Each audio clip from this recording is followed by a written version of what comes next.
will lead to well-rounded university experience. Social involvement will also help to enhance existing skills while also developing some hidden ones, such as leadership, interpersonal relations, communications, public speaking, and time management. Brawijaya University is also focused on developing achievement and has achieved some national to international achievements, including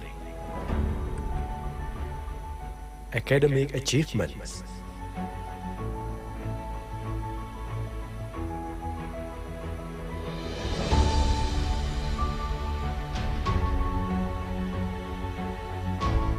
non-academic achievements,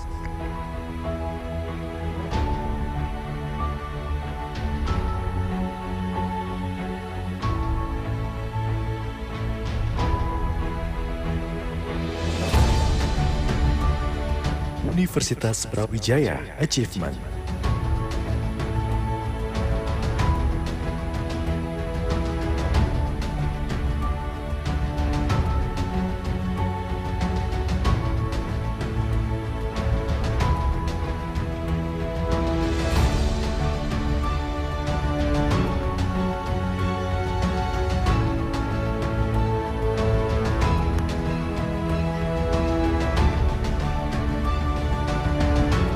the supporting facilities for study. They are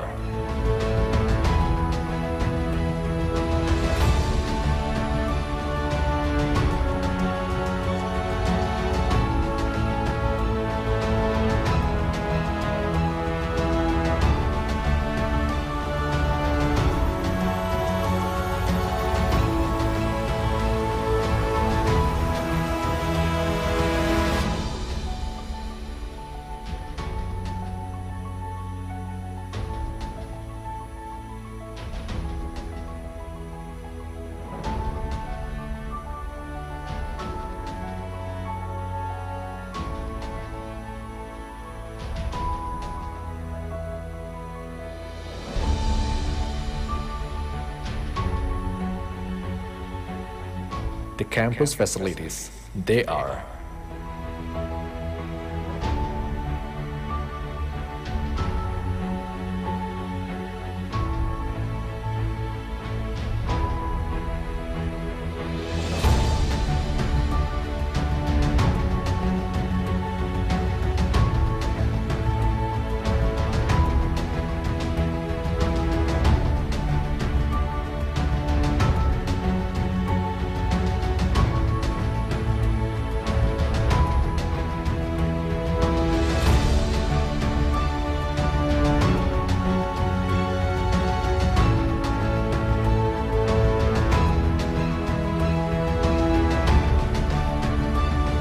in the era of the COVID-19 pandemic. UB uses information systems to support online lecturers, including Academic Information System, Registration and Selection for Student Information System, New Student Admission Information System, online participates to create students who excel in various sciences and ready for professional industry. Universitas Brawijaya was actively directly involved in the management of the Semeru disaster area for learning and improving sense of humanity.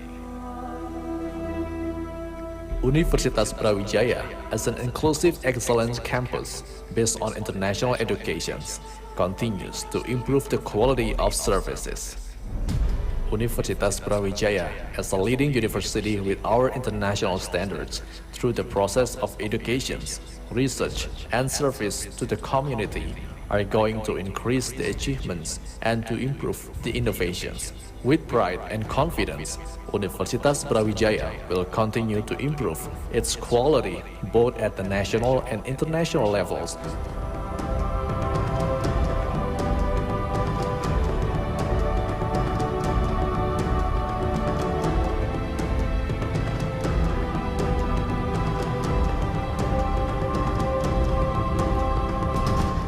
Building up the noble future.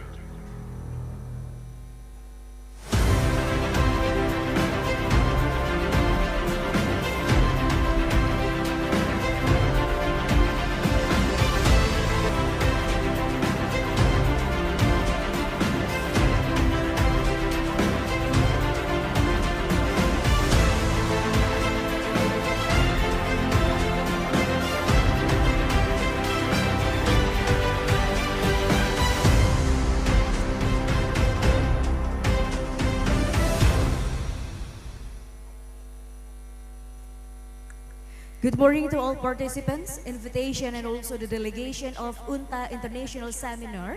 Before we start the event, there are some important things that we need to be conveyed. First, if you need to go to the toilet is outside this room, which is to the right inside the building area. The second one, in case of the emergency that is certainly not desirable to happen, there are two access emergency doors in front of the convention hall. There are in the left side and in the right side here. We also remind the participants who have not registered their attendance yet, please kindly go to the administration desk right now. And while waiting for the seminar to start, you can take a picture at our photo booth. If you upload it on Instagram, please kindly mention at IOUB_official and also at Fakultas Pertanian _UB and also use hashtag UNTA 2023. We also remind the delegates that tomorrow we still have an event, field trip to Mount Bromo. If you are not registered yet, you can immediately fill out the form through the application that has been provided by the committee. And after the event, you can also stop by and have a look to marvelous exhibition from each department of Faculty of Agriculture, Brawijaya University, and also the result of photos and poster competition from UNTA International Student Competition. There are three location exhibition. First, outside this convention hall. The second one is in the ground floor of this building. And the third one is in front page of Vidya Loka. The international competition was attended by 68 participants from 80 countries. There are 20 posters and 22 photography which made it to the final stage. You have the opportunity to support your favorite finalists via the website www.fp.ub.ac.id/unta/ which will be held on August 7 until 8. The judging process to select the top 3 and the most favorite poster and photography will be held on August 8 until 9. And also the winner will be announced on August 9 on the UB Faculty of Agriculture Instagram account and the website www.fp.ub.ac.id #UNTA.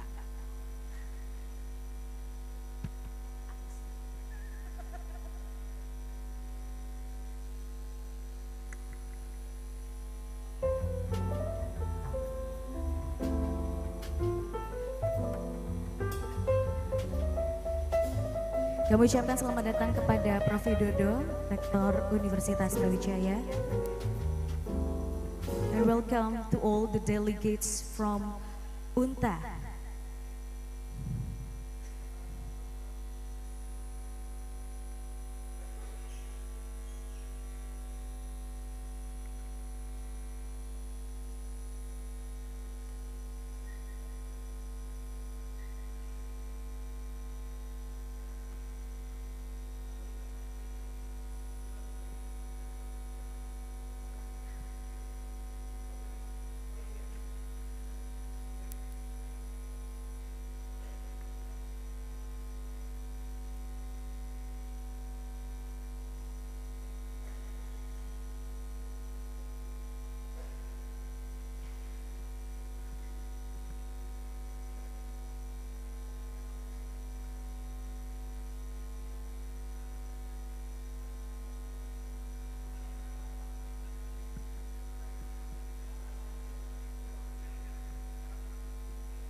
Good morning to all participants and also the delegates. Before we start the event, we would like to invite Profesor Mangku Purnomo, Profesor Dr. Ching Luncang, and also Profesor Widodo to sit in front of the stage right here and right now. Thank you.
Ban Edric tells about Batur, a worker who is honest and sincere. In Javanese term, Ban refers to a person who devotes himself to the master with extraordinary devotion and dedication. While Edric means a lot of behavior, even tends to overdo it and doesn't want to be silent. The meaning of this dance elevates the needs, innocence, smoothness, and flexibility inherent in the figure of the woman who becomes the servant. The real meaning is an inner sincerity to carry out the obligation of life to remain strong without having to deny what one has to life. And now, please welcome Ban Edric Dance!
Ban.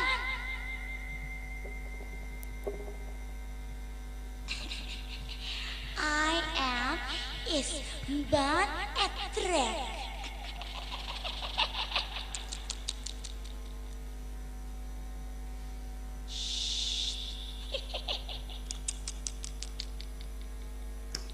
Did you know Banetrek? Banetrek is Wonder Woman. Come on, Grace.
Wait for a minute, boss.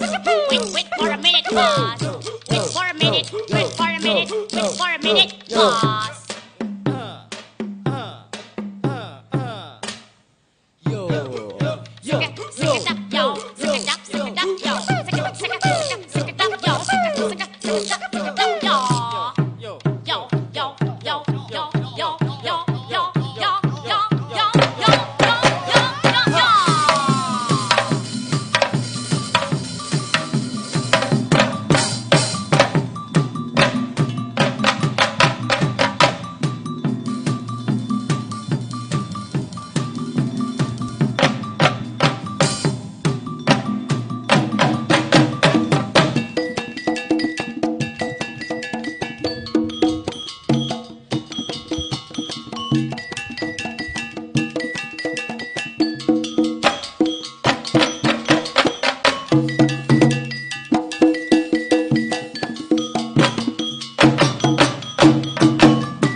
Kami bisa lumayan hibur Anda. Maklumlah kami cuma pembantu, bisanya cuma membantu menghibur Anda tua-tua.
His Excellency Rector of Brawijaya University, Professor Widodo, Honorable Dean of Faculty of Agriculture Brawijaya University, Professor Mangku Purnomo PhD, Honorable President of National Pingtung University of Science and Technology Taiwan, Professor Dr. Ing Ching Lung Chang, Honorable Dean College of Agriculture of National Pingtung University of Science and Technology Taiwan, Professor Dr. Jiu Liang Qiu, Honorable Dean College of Humanities and Social Sciences of National Pingtung University of Science and Technology Taiwan, Professor Dr. Vincent Rui Chushi, Honorable Lecturer of Faculty of Agriculture Brawijaya University Indonesia, Professor Insinyur Arifin Nur Sugiharto, Honorable Representative of UNTA members from Maijo University, Chiang Mai University, Kasesart University, University Putra Malaysia, Universitas Sumatera Utara, and IPB University. Honorable the Board of Vice Rectors, Directors, Deans, and Managements of Brawijaya University, and respectable to all committees and participants, the 2023 University Network for Tropical Agriculture Annual Assembly. Assalamualaikum warahmatullahi wabarakatuh. Good morning to all honorable invited guests and participants. We would like to extend our warmest welcome to the 2023 University Network for Tropical Agriculture Annual Assembly. Please give applause. It's an honor for me to be here on this occasion. So please allow me to introduce myself. My name is Khairunisa, and here I would like to guide the station of this event as the master of ceremony. In recent years, the agriculture industry has faced increasing challenges due to climate change and the need for sustainable practices. Innovations in agriculture have the potential to address these challenges by fostering climate resilience and incorporating digital technology. Therefore, it has been very crucial matters to explore the intersection of innovation, sustainability, climate resilience, and digital agriculture. So, in the 2023 University Network for Tropical Agriculture Annual Assembly has addressed an important theme: International for Sustainable Agriculture Production, Ensuring Climate Resilient and Digital Agriculture. This annual assembly consists of international seminar, international students competition, exhibition, signing ceremony, gala dinner, and field trip to Bromo that will be held on 7th until 10th of August 2023 at Brawijaya University, Indonesia. The UNTA Forum will rotate to a different university annually, and the host university will be decided 2 years in advance. So, it's really a big honor for Brawijaya University to host this annual assembly, and thanks in advance for all respective members of UNTA who's coming from different countries.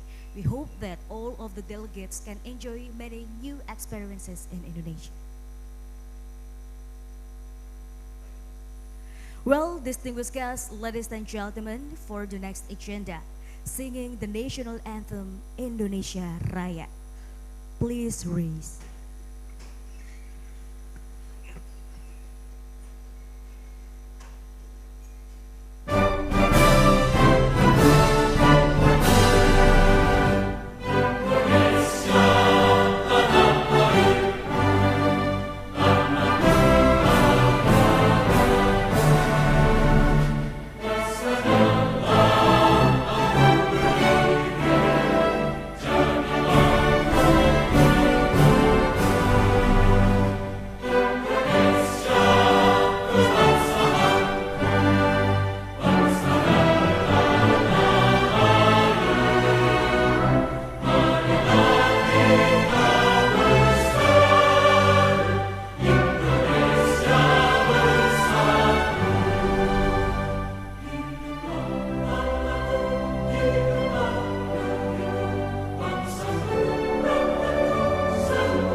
Ladies and gentlemen, by the grace of our God, we all are allowed to gather here in such a beautiful moment and place. And for such a blessing, let us pray together.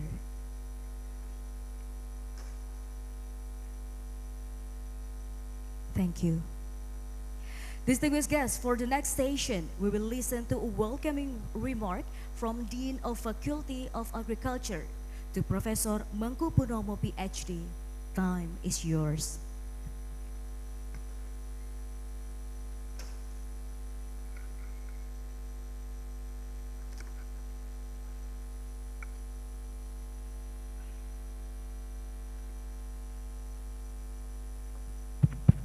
Bismillahirrahmanirrahim. Assalamualaikum warahmatullahi wabarakatuh. I just wondering that we should have the UNTA atem, Prof. Good morning, ladies and gentlemen. Firstly, on behalf of the Faculty of Agriculture, Brawijaya University, I would like to welcome you. We hope we grateful to greet you here. On special occasions, I would like to Honorable Professor Widodo, our Dean, our Rector, excuse me, sir. Professor Dr. Jing Lung Chang, President of NPUS, NPUS what meaning the Taiwan. Also Professor Werapon Tongma from the Maiju University. Welcome to Malang.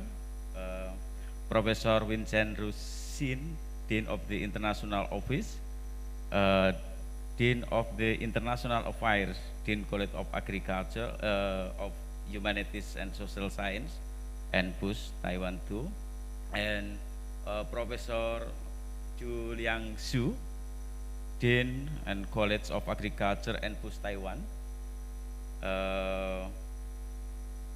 Vice Rector from the collaboration, Prof. Dodi Nur Rahmat from IPB University, Prof. Iskandar, Prof. Iskandar from the IPB University, and Prof. Dodi, representative of the IPB University, and also Prof. Arifin, my senior researcher, also I think the distinguished professor in Faculty of Agriculture. All of the president, rector, deans, and vice chancellor are representative on the university network of tropical agriculture UNTA members, the board of vice rector, directors, dean, and management of the UB, the vice dean and board of management of the faculty of the agriculture, all participants of the UNTA annual assembly 2023. In this opportunity, I would like to say thank you for choosing Faculty of Agriculture as host of the annual meeting from the UNTA. I also maybe 6 years ago in IPB, also we have the UNTA assembly, I think, with the IPB, and I'm also joined on that activity. By focusing on the tropical agriculture, we might develop the strengthen and the potential solution to resolve our food security, safety, sustainability, and the related issue. This is a very important issue today in our agriculture subject. And also through this assembly, we hope to reinforce our international academic activity, our research, also our community services, much more engaged with the society, also with the international scientific community. Be able to work together in developing many mutual opportunity in student mobility also. We also today we have talks from our rector that we should go abroad, send your students, send your docents, send your lecturer, send your staff also to go around the world to find the good exercise, good knowledge, and then come here to the Brawijaya, and then we develop our university much more international reputable. So once again, thank you so much for your coming and participation. We do hope you may enjoy your stay in Indonesia. Thank you for your keen attention. Wassalamualaikum warahmatullahi wabarakatuh.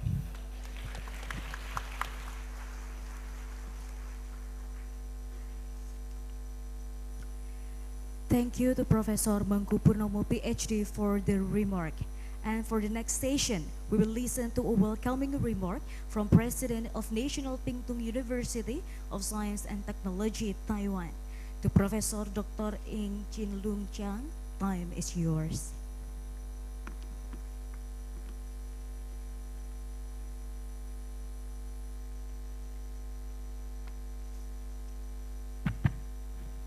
Okay. Rector of UB, Professor Widodo, Dean of Faculty of Agriculture, Professor Mangku Purnomo, President, Professors, ladies and gentlemen, good morning. On behalf of both the Secretary of the University Network for Tropical Agriculture, UNTA, and the National Pingtung University of Science and Technology, I would like to welcome you all to the 2023 UNTA Annual Assembly. This assembly is a testament to our collective efforts, providing the platform to discuss the latest advancements and the collaboration in the tropical agriculture. First of all, I would like to extend my sincere gratitude to University Brawijaya for their generosity in hosting this year's assembly. It's a privilege to converge in the company of esteemed colleagues from Indonesia and beyond. Today, we gather here to not only communicate and share our experience, but also foster collaboration, ensure that we work together to advance tropical agriculture. We are delighted to have the 7 universities participating in this year's assembly, which surely reflect the importance of collaboration in the field of tropical agriculture. As we navigate these challenging times, it's even more crucial for us to join forces and collectively address the various issues facing tropical regions. One focus of this conference is the renewal of the MOU and the welcoming of new members, which not only acknowledges our past collaborations, but also represent a commitment to future cooperation. Let's harness this synergy to fortify our alliance, pooling our collective knowledge and resources, and achieve collaborative triumphs. Lastly, I would like to sincerely thank all the distinguished guests and the representatives attending this annual assembly. I wish you all a fruitful and productive conference where strong friendships are forged, and together we create a brighter future for tropical agriculture. Thank you very much.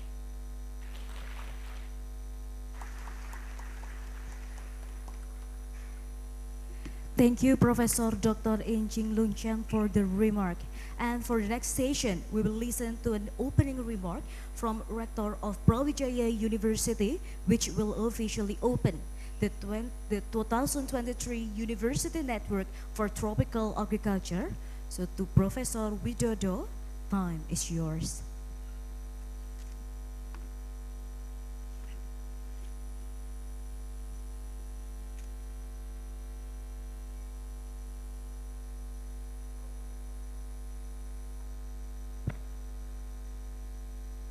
Good morning and greeting from Universitas Brawijaya, Malang. My great honors to greet all of you at the UNTA Annual Assembly 2023, and also warm welcome to the Honorable Presidents, Rectors, Deans, and Vice Chancellors at the representative of the University Network of Tropical Agriculture members. the Vice Rector, Dean, and Vice Dean of the Faculty of Agriculture, as the host of the Annual Assembly 2023, and all of delegations, committee, participants, and distinguished guests, especially to Associate Professor Warapang Tongma, President from Bio-Industri, welcome to our university, and also to Professor Chin Lung Chan, President of NP-SUT, and also Professor Chu Liang Xiu, Dean College Agriculture from NPUIST, Professor Dr. Mangku Purnomo, PhD, Dean Faculty of Agriculture, and Vice Rectors, Deans at Universitas Brawijaya, and also from IPP University, from UPM, Chiang Mai, and also from Kasetsat University. It is truly a great honor for us that Universitas Brawijaya is chosen as the host of the UNTA annual meeting in 2023, attended by the many overseas colleges. As mentioned in the goals, UNTA is seeks to assemble leading university with distinguished features and focus on tropical agriculture. I think this is very important event. And this event also, I think it's not only for just sharing knowledge, but work together to improve and maintain the quality and standards education, especially in higher education in the subject of tropical agriculture. In this year, annual assembly will surely be a valuable opportunity to strengthen the collaboration and network that we have and need to maintain for all the parties, and we hope also faces the many unique challenges in tropical agriculture during pandemic and post-pandemics. And indeed, society also needs to find more concepts, ideas, and breakthrough through the exchange of view, experience, and good ideas from all of the participants.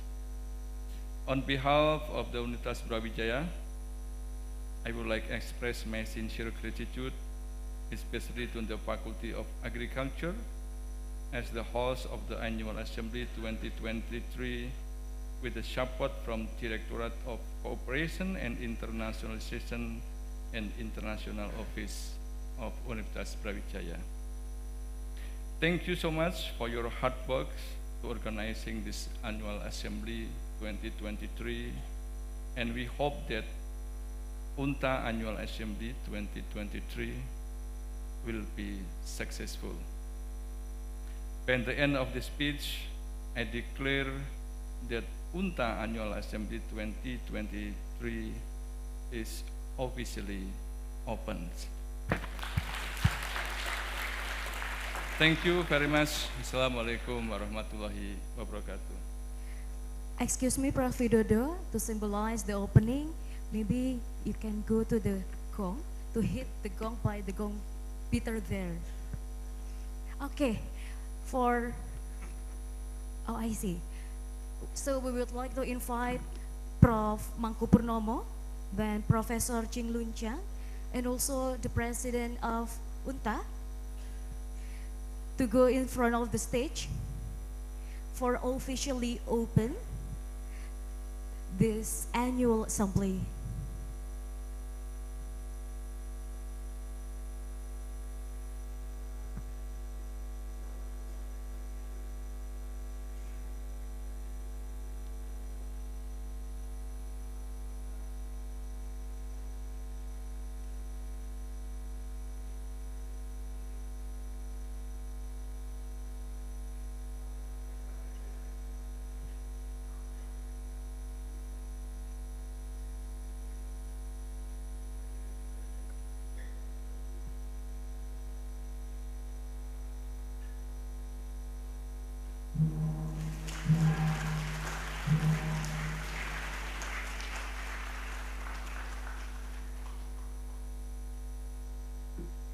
Thank you very much, Prof. Widodo, and the other delegates. You can back to your seat.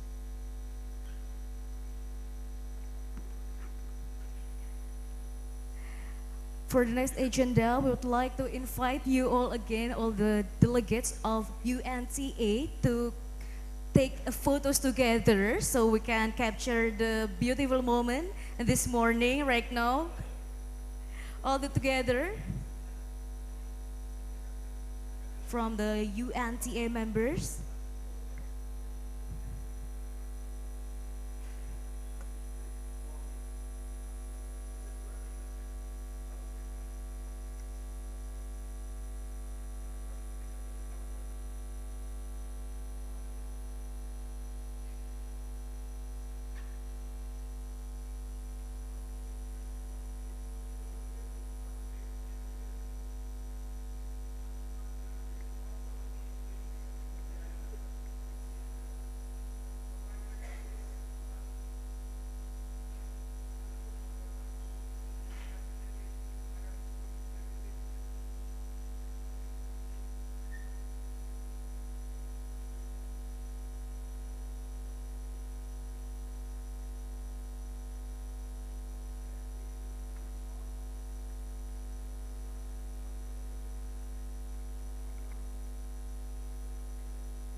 Please wait for a moment. How if we can take photos with all the participants? So all of the delegates will face this. You still on the stage? Yes, good. And we invite all the reporters. You can go to the stage to take photos here. All the reporters, you can go to the stage and take photos together with all of the participants, and all the participants can stand up. So we will have a beautiful pictures with all of the delegates of UNTA 2023. Okay, nice. Please give your brightest smile. Okay.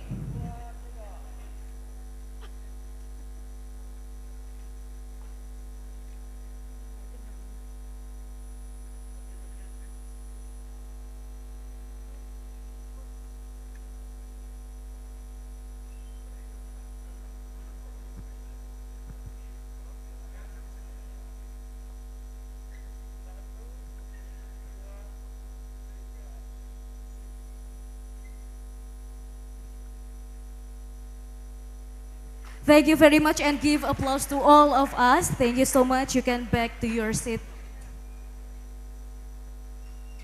And also, thank you so much for Professor Widodo for the opening remark. By hitting the gong indicates that the 2023 University Network for Tropical Agriculture Annual Assembly is officially open.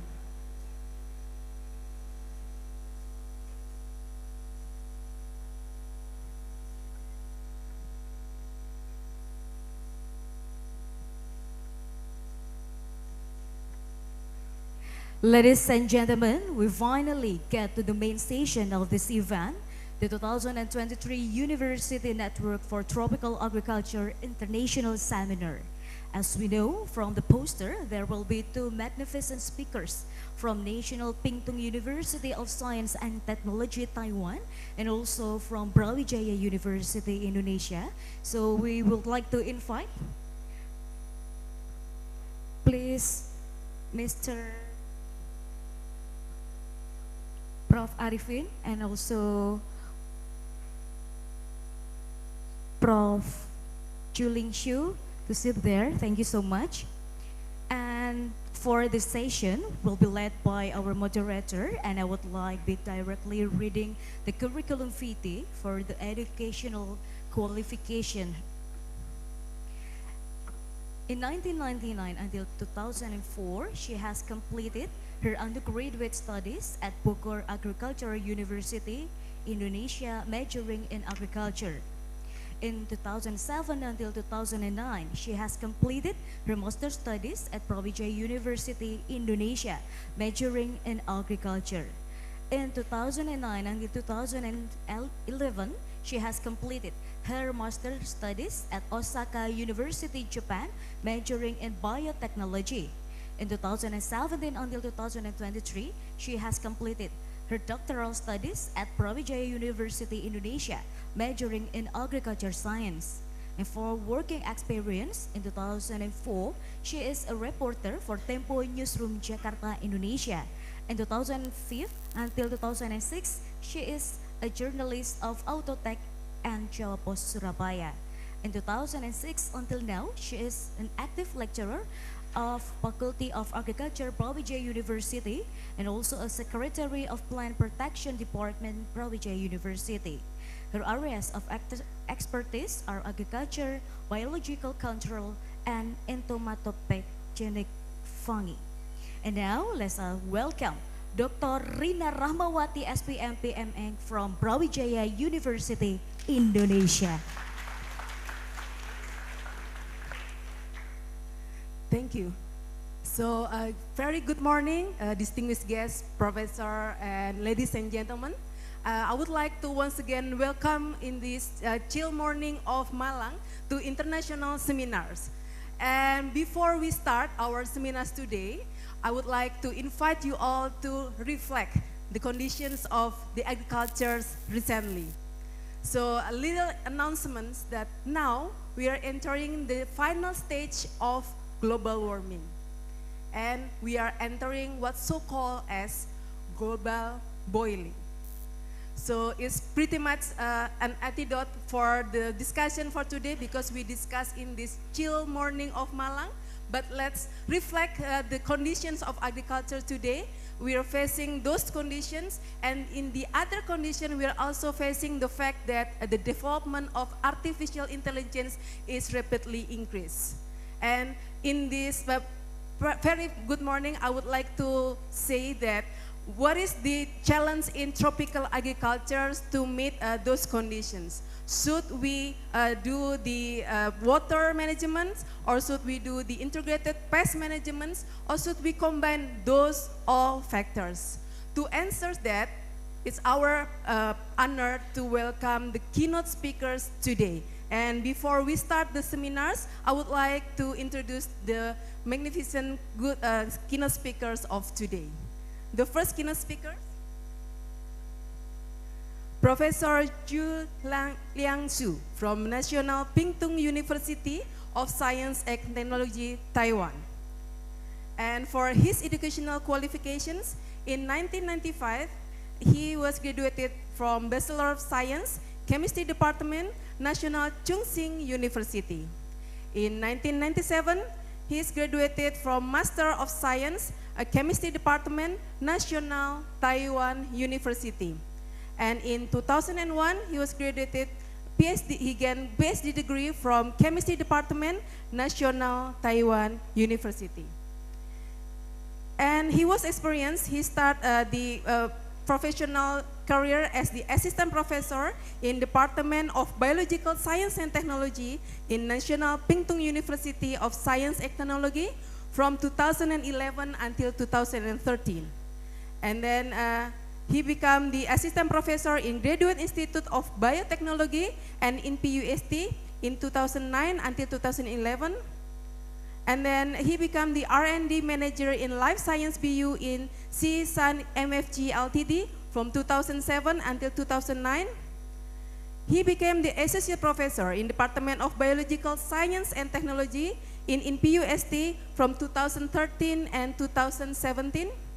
And now he became the professor in Department of Biological Science and Technology in PUST from 2017. His areas of expertise are organic synthesis, asymmetric catalyst, proteomics, mass spectrophotometry, protein, phosphoproteomics, LC-MS and MS, peptides, chromatography, analytical biochemistry, isotope labeling, quantification, protein glycosylation, and proteome. So that's for the first keynote speaker for today. And for the second keynote speakers, it is my honor to introduce Professor Arifin.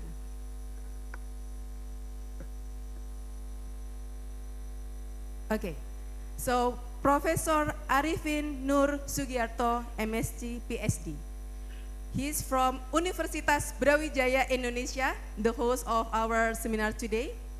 And for the educational qualification, he was graduated in 1981 in 1986 with bachelor degree from Faculty of Agriculture, Jenderal Sudirman University, Indonesia. And he gained his master in 1995 from Faculty of Agriculture, Kyushu University, Japan. In 1998, he became the Doctor of Philosophy in Faculty of Agriculture, Kyushu University, Japan. And he is now the Professor of Plant Breeding Laboratory in Faculty of Agriculture, Brawijaya University. He's a really prominent researcher that gained a lot of patents. Example, the registered patent, plant variety protection, 16 varieties, and patent for plant variety release commercialized 4 varieties. His areas of expertise are agricultural biotechnology, plant breeding, agriculture, and seed science. So, distinguished guests, professor, ladies and gentlemen, please give a big applause for the 2 keynote speakers of today.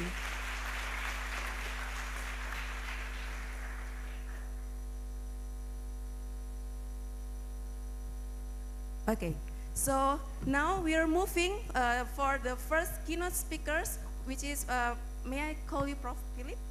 Yes. Because I heard that there is a rumor that your nickname is Prof. Philip. Okay, so Prof. Philip will give the speech about climate resilient sustainable agriculture productions. Without further ado, Prof. Philip, time is yours. You can Thank you. Stand up over there. Stand up, okay. Okay, thanks for the moderator's kind introduction. I would also like to thank Faculty of Agriculture, Brawijaya University for the invitation and the opportunity to present. Actually, according to the introduction, actually I'm not the expert of this field, but I asked my colleagues. Today I will present some of my colleagues' efforts on the topic climate resilient sustainable agriculture production. Okay. Wait. Okay. So any point or?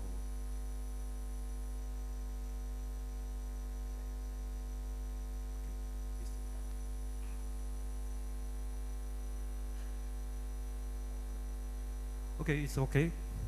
Yeah. Okay. Yes. Okay. Okay. I believe most of you knows July this year was the hottest month on record in the world. It's mentioned as moderator. So the UN Secretary General Antonio Guterres even point out the era of global warming has ended, and the era of global boiling has arrived, which means the situation is getting worse and worse. Okay, so it's not only heat waves sweeping across the world, but catastrophic droughts have occurred at many areas at the same time. So I think the issue is become very, very important. Next, please. Okay, today climate change is already having significant impact on agricultural production. And the rising temperature, changing in precipitation patterns, and the more frequent extreme weather events are affecting the crop yield and also the livestock productivity. It will lead a big issue of a food crisis. And I think that the impact I think varied across regions and the crops, but all highlight the need for adaptation and the mitigation strategy in agriculture. So please next. Today in my presentation I will divide two parts. One is just briefly introduce the climate change and sustainable agriculture. The second part, I will introduce some of my colleagues' work on this topic. Okay. And sustainable agriculture actually is a holistic approach that seeks to balance the economic viability, the environmental stewardship, and the social responsibility. So it involves using practices that minimize negative environmental effect and conserve natural resources and to promote biodiversity. By adapting sustainable agriculture, I believe farmers can enhance their resilience of their systems. And I think they will also contribute to climate change mitigations. Next, please.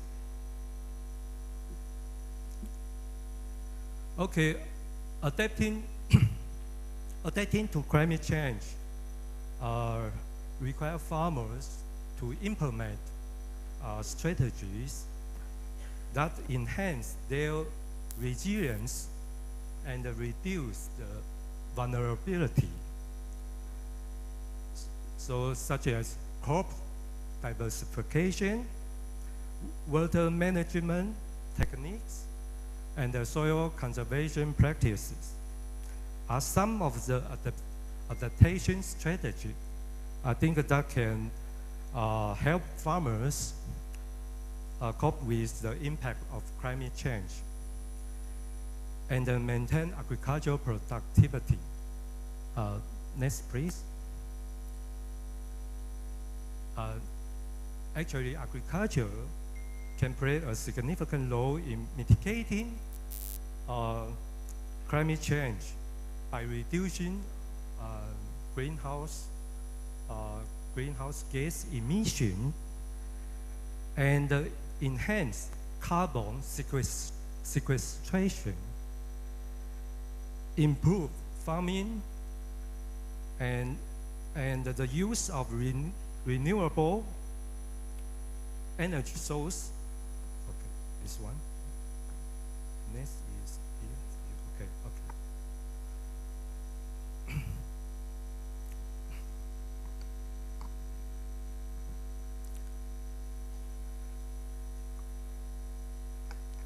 Okay. Improve farming and the use of renewable energy and the carbon sequestration measures are some of the strategies that can help agriculture contribute their global climate change mitigation efforts.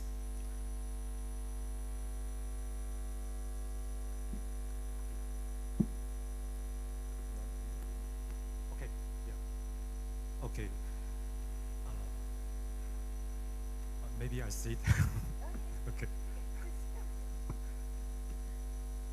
I'm sorry, I'm a little bit nervous. Yeah.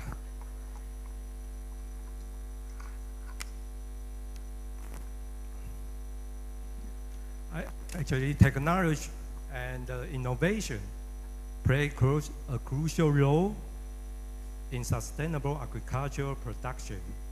For example, the precision farming, smart irrigation system, and the remote sensing techniques, and even artificial intelligence.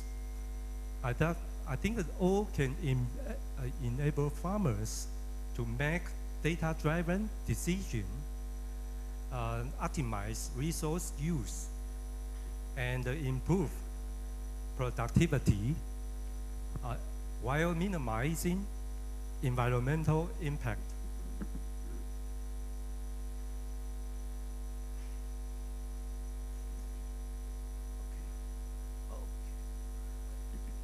Just point here. Okay. Also some supportive policies and regulations are essential for promoting sustainable agricultural practices. Incentive for farmers and the carbon pricing mechanisms and the land use planning are some of the policy tools that can incentivize and facilitate the farmers' transition from conventional agriculture to sustainable agriculture.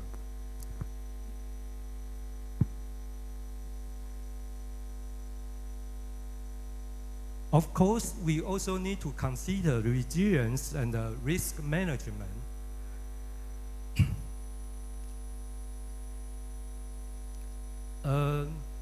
They are crucial for ensuring the long-term sustainability of agricultural system. And in the face of climate change, building resilience, implementing risk management strategy, and enhancing adaptive capacity are key components of climate resilient agriculture. So I think that's a basic concept about the sustainable agriculture, especially when we face the climate change. And I will talk a little about our university. What's our efforts? Okay. Wow, no. Okay. As you know, the Sustainable Development Goals now has become an increasingly important issue. And I think especially when people become aware of climate change. So the sustainable development goal has become more and more important. And based on universities' social responsibility, I think many universities in the world now begin to focus on SDGs. Okay, and the NPUSD is no exception. Yeah. So every year we survey our faculty's contribution on SDG, and also we categorize them to each SDG category. And finally, we will give a summary in our annual report. I just take R&D performance, for example. Okay.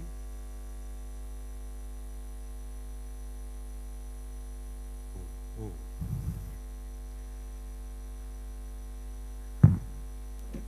Okay, I think in the R&D performance chart, okay, you can see many colors.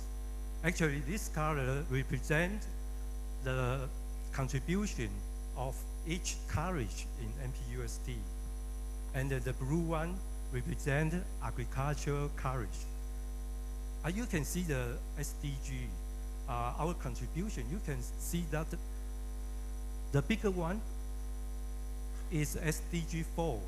It's a quality education. Except for SDG 4, you can see our R&D performance mainly focused on SDG 2, SDG 3, and SDG 12. Namely, zero hunger, good health and well-being, and also responsible consumption and production. I think these are highly relevant to sustainable agricultural production. So in the following slide, I will just briefly introduce some of my colleagues' effort on the climate resilient sustainable agriculture. Okay, so I will give you 5 examples, maybe 5, okay, 5 examples. The first example is controlled environment agriculture, CEA. And the second example is AI-assisted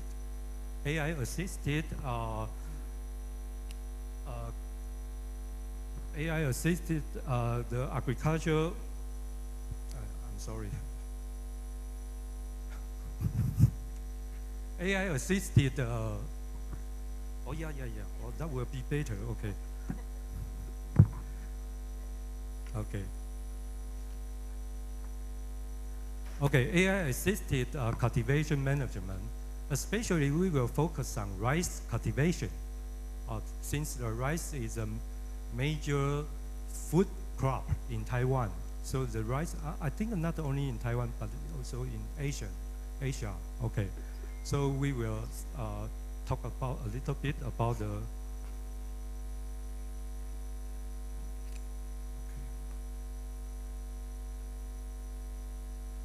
How to go back? No, I mean the monitor. Yeah.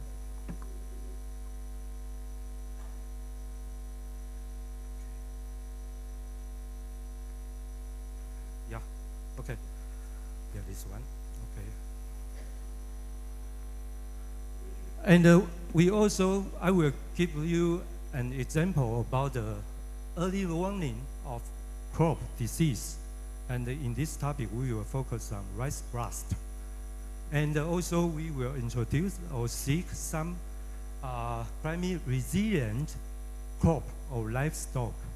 And finally, I will give you a case about agricultural management practice for restoring cultivated land. Okay.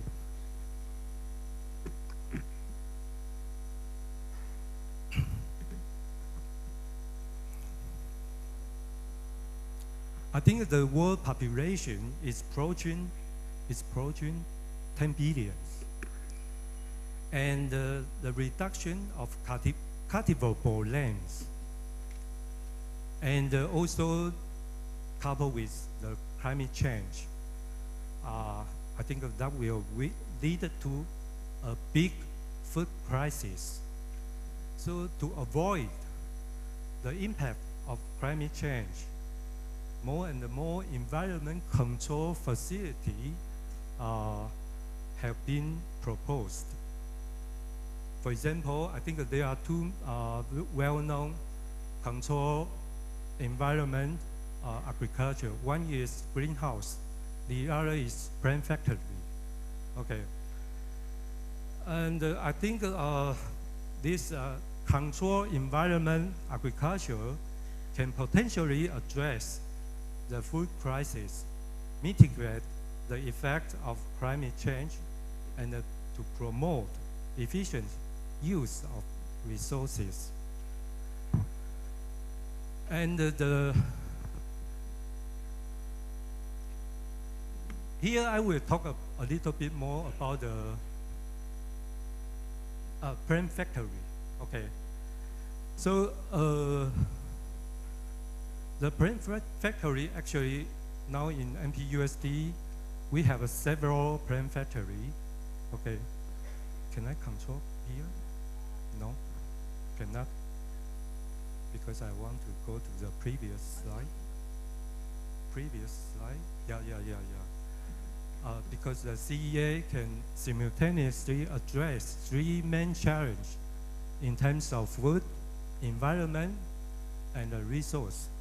Yeah, so the CEA can provide, I think is especially the food, especially the vegetable.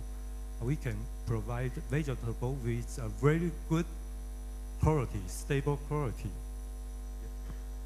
Yes, okay, yep.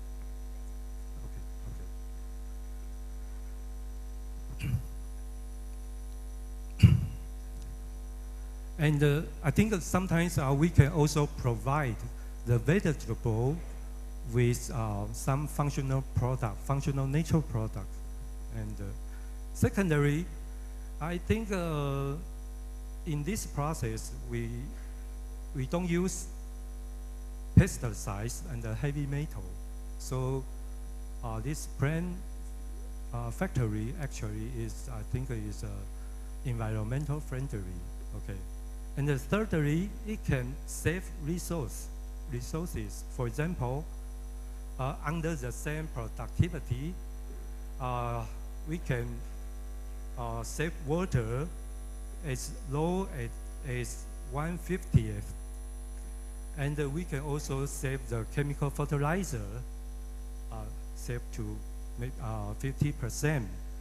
And also land use can be minimized to just only 1%. So that's, I think, the advantage of plant factory. Yeah, and the type of plant factory, now in MPUSD, we have three kinds of plant factory. The three kinds of plant factory, I think we just classify by the light. Okay, and the number one is sunlight-based plant factory. And the second one, we use solar light and also artificial light. And the last one, we just use artificial light, which is LED. And I just give you an example about the current productivity about the vegetable in Taiwan.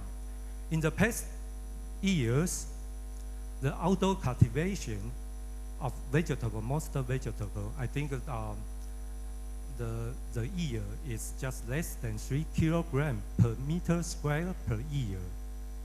But if we use greenhouse, actually greenhouse is an open field. No, it's semi-closed. It's a semi-closed greenhouse. We can dramatically increase the yield up to 69 kilograms per meter square per year. And it has some advantage. For example, it's a wind-proof, rain-proof, and pest control proof, and control water, and also we can save fertilizer. However, it needs additional equipment that can supplement lighting and shading, insulation and cooling, and even heating. But if we replace greenhouse to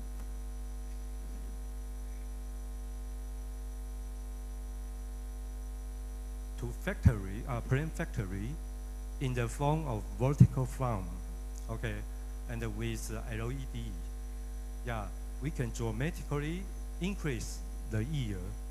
And the green factory, I think they have some advantage.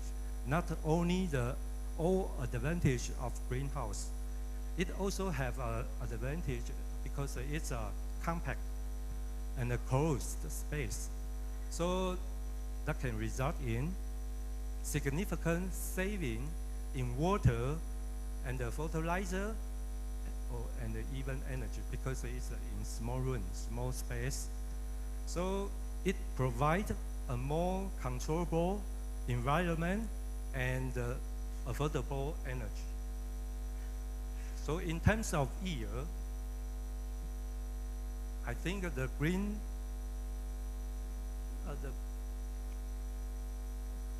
the plant factory, I think especially the vertical farm, it can have the yield more than 3 kilograms per meter square per year, which means it's more than 100 times yield compared to the open field cultivation. So I think that's a very good improve. And in addition, I think when we couple with some tunable wavelengths, and also if we can choose some nutrient, we can change the composition in the vegetable. Even we can improve the active component in the vegetable. Okay, for example, we can develop some low potassium vegetable, especially that's useful, that's good for kidney patient. And also, if we discuss about the LED wavelengths versus plant growth, we also found that if we choose, we adjust the wavelengths and to adjust the ratio of blue light and the red light, you can see here.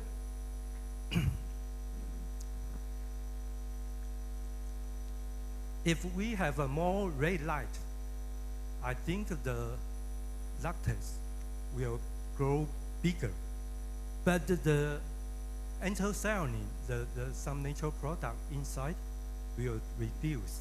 You can see, okay, will reduce. But if we use blue light more, the size will be smaller, but the anthocyanin inside will increase dramatically. And we also use far infrared light. Okay, if we use the far infrared light, you can see the yield will dramatically increase by 30 to 40%. So I think that's the advantage of the plant factory.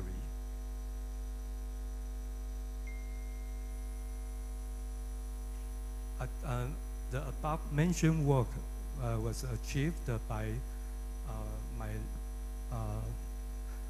my colleagues, Xin Yinzhong.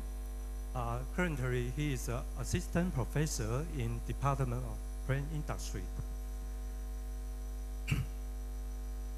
And the second example, I will give you an example. How do we use AI to help the cultivation management? Traditionally, I think that our field works just follow the time period of growth, plant growth, especially the crop growth. Here I take the example of rice cultivation. And for the rice cultivation, you can see actually they have different stage, but traditionally we just according the time period.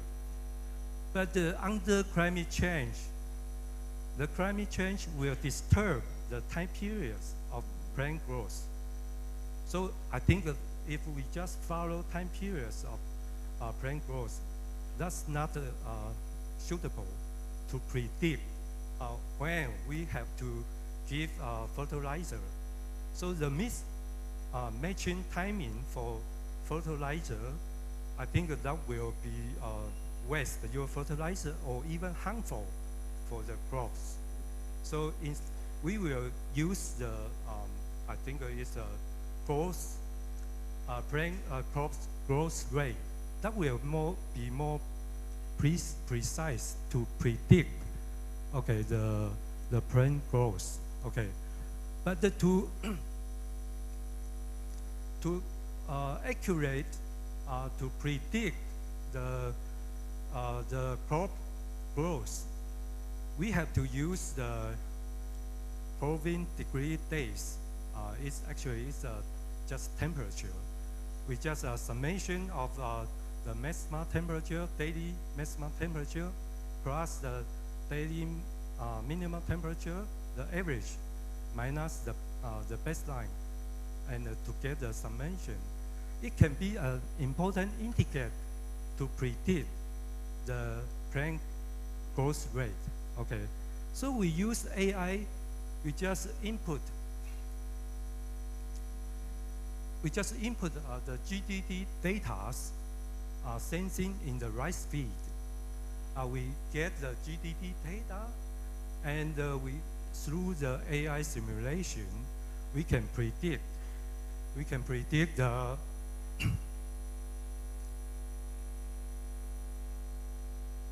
we can predict the rice growth rate.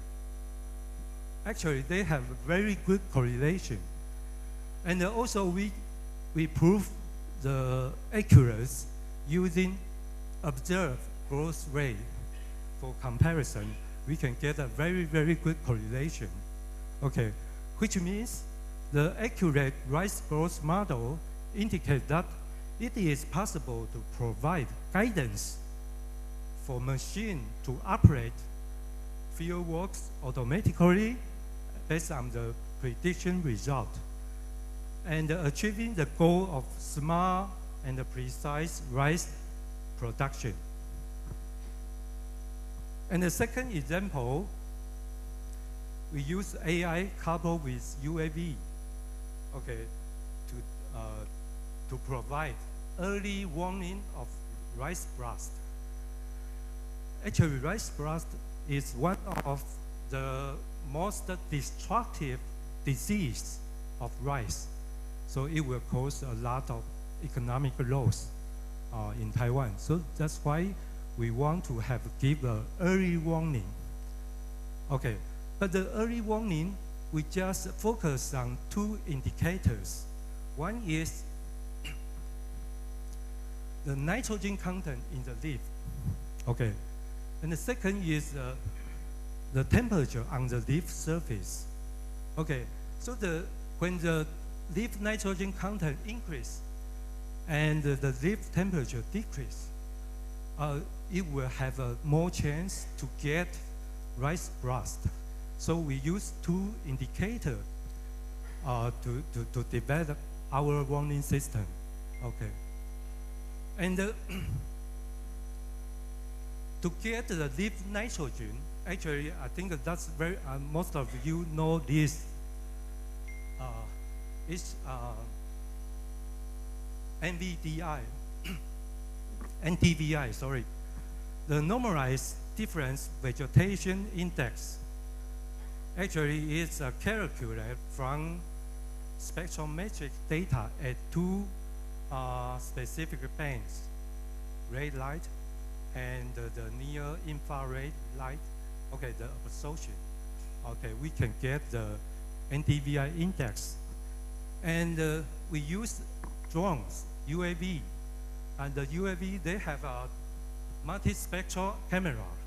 They can simultaneously detect the NTVI.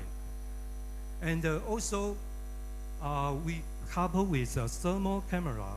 They can detect environmental temperature, especially the temperature on the surface of leaf. Okay, so we use these two indicators. We use UAV to get the image in the rice field. The image of rice field, okay, was captured by the camera. You can see the red light. Okay, actually we can get the NTVI, but it is a big region. So we use machine learning AI to know each spot, each area, the index, we will get the data. Okay, so when you get the data, we can calculate the leaf nitrogen content And also, we also classify the nitrogen content into 3 levels. One is insufficient. For the insufficient level, the NDVI is smaller than 0.773.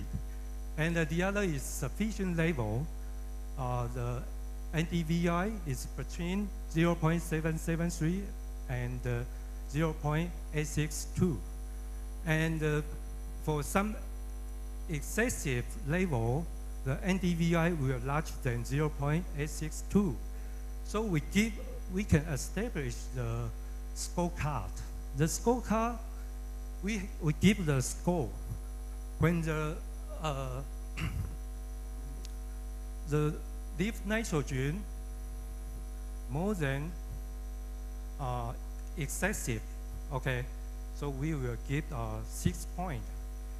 And if it's at the sufficient level, we will get a score 4. And if it's insufficient level, we will give the 2 points. We also cover the temperature. We also give the score, the leaf cup, the temperature on the surface of leaf. We also give score. The temperature higher, the score will lower. Okay, the temperature low, the score will be higher.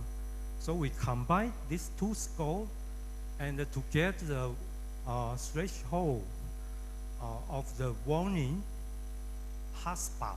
Okay, the criteria or the threshold is 13.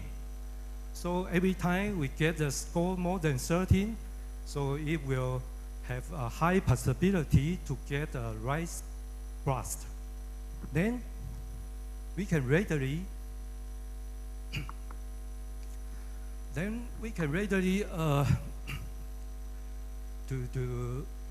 to identify, to give the probability of each region, the probability to get the rice rust. Okay, so we can achieve the goal of early warning. And next example, I just want to give you the climate resilient crops and also the livestock. Okay, I think in addition to the control environment agriculture and the smart farming, I think it's also important if we can find out the climate resilient crops or livestock that can dramatically address, I think, the food crisis. So here I give you 2 examples. One is the so-called Taiwan oil millet. Its scientific name is Echolopus formosanus. It's a C4 plant. As you know, C4 plants can efficiently fix carbon dioxide. And the Taiwan oil millet actually is a native species of Taiwan and has been touted as a potential superfood because of its resistance to drought and heat, cold, disease, insect, or even salt. And even it's a water lagging. In addition, it also has the advantage of high utilization of light and nitrogen. So I think, finally, I think it has an important advantage. It can harvest 3 times per year. So I believe it can be a very potential superfood to address the food crisis caused by climate change. And currently, our faculty now is actively promote its cultivation and applications. And the next example is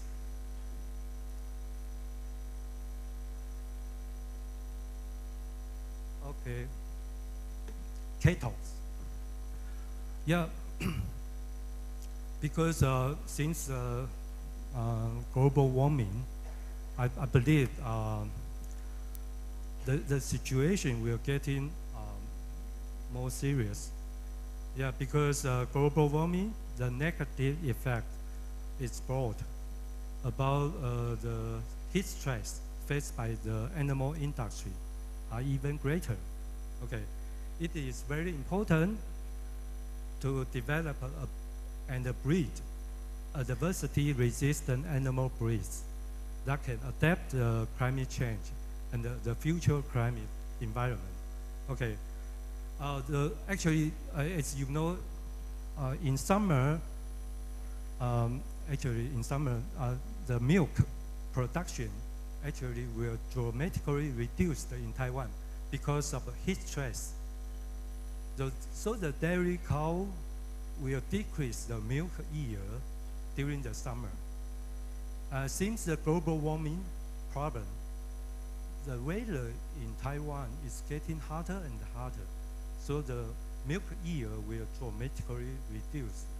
So we have to develop a cattle that can stand the hot temperature. Heat can have some heat stress resistant cattle. So we use the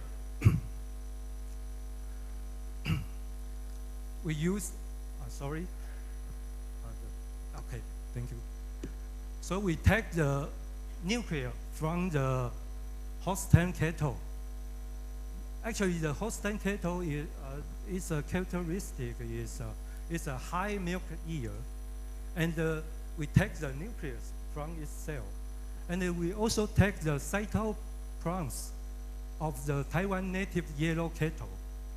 The cytoplasm can protect the nucleus to stand the heat stress.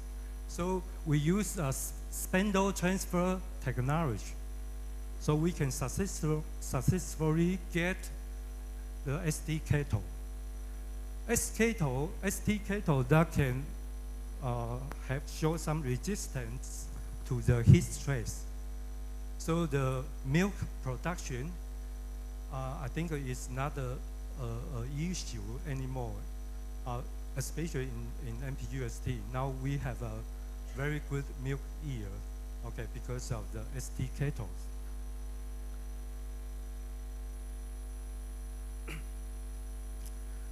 Finally, in the last example, I think I will demonstrate the application of agricultural management at shallow mountain area for restoring cultivated land. The study area is located in southern Taiwan, and actually this study area, I think, is facing the threat of climate change. So I think that's a very serious problem because of the soil erosion. So we will lose a lot of soil and containing the organic carbon. Okay, and of course it's overuse. So we want to restore the capital cultivatable land in this area.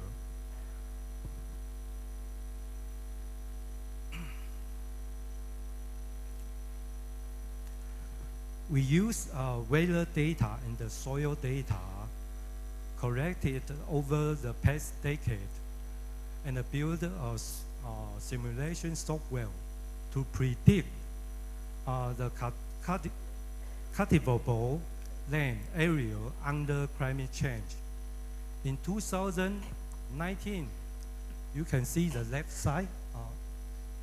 2019, we still can see.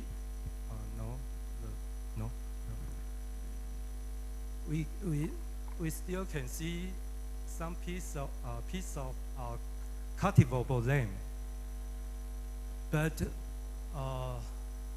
if we continue to simulate, we can see that after 10 years, you can see here, the cultivable land will disappear. Yeah, because of the climate change, the soil erosion. Okay, so we can simulate the situation under, I think, under the RCP 8.5. It's the worst case of climate change, RCP 8.5. Under this situation, I think this scenario is the worst case for climate change. So you can see our cultivable land will disappear. So if we could not control climate and the soil properties as pH and the texture, the best way to restore cultivated land is increase the soil organic matter or increase the soil carbon sequestration. So I believe some of you know this. We can use eco-friendly farming. We can use eco-friendly farming. So when we use eco-friendly farming, you can see that our result.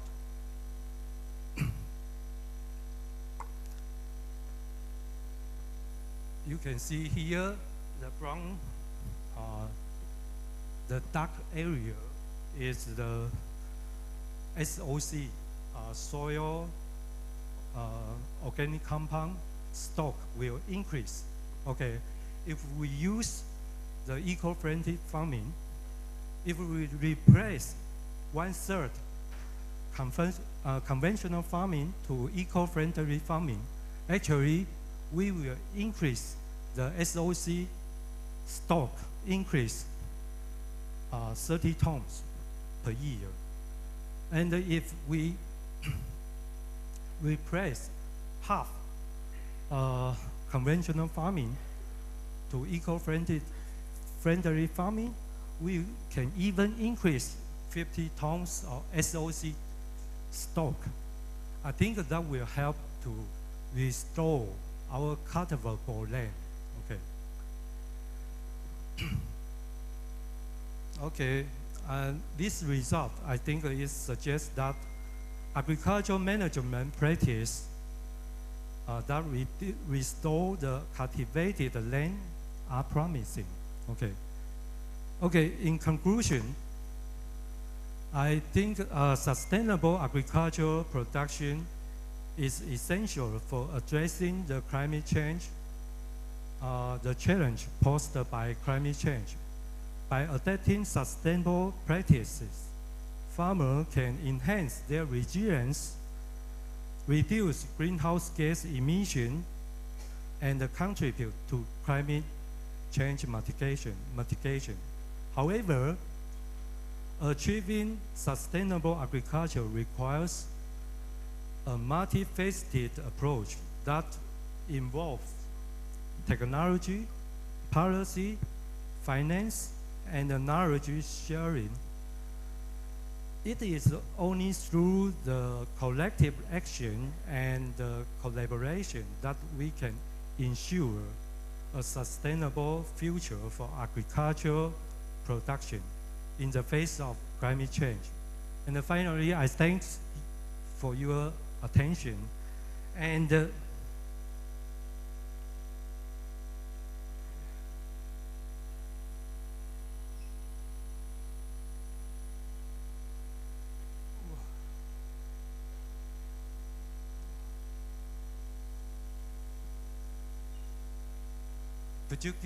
would you give me the last page? Last page.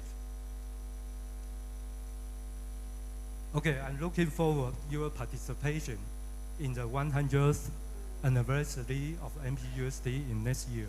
Okay, thank you very much. Thank you. Wow, what a remarkable speech and inspiring speech, Professor.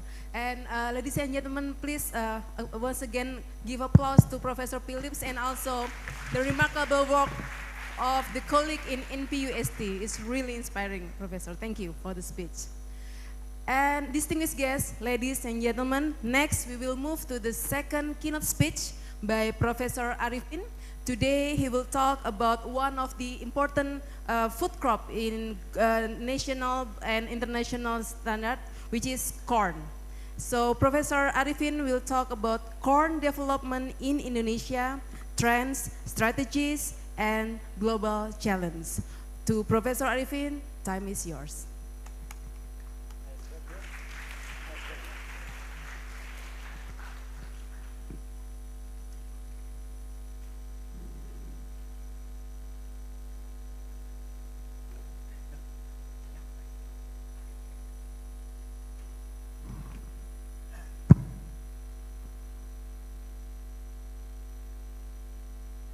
Please help me to change the slide.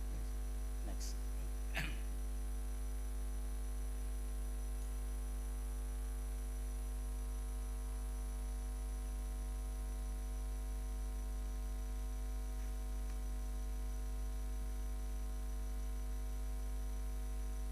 Okay, Bismillahirrahmanirrahim. Assalamualaikum warahmatullahi wabarakatuh. Good morning. So, before starting my presentation here, let me express my sincerely honored and profoundly grateful to stand before the distinguished gathering today. It is indeed a privilege to address such honorable rectors from NPUST, National Pingtun University Science and Technology, and rectors from Malaysia University, and also Chiang Mai and Kasasat, UPM, and IPB also, I think, and the dean from some university bonded in UNTA, and also all the erudite professor from the university born in UNTA, University Network of Tropical Agriculture. Also not forget my special respect to Professor Philip. Yeah, I called Philip, even it's right, it's written as Professor Juliang Xu, but the nickname of English name is Professor Philip from Taiwan. I would like to extend my heartfelt appreciations to everyone present here today, as your participation not only adds significant value to this event, but it's also testify to the collective commitment and intellectual curiosity. Today, ladies and gentlemen, I would like to guide our attention to a topic that holds immense significance, not only for Indonesia, but also for the global community. Corn development in Indonesia, trends, strategies, and global challenge. So let's dive in.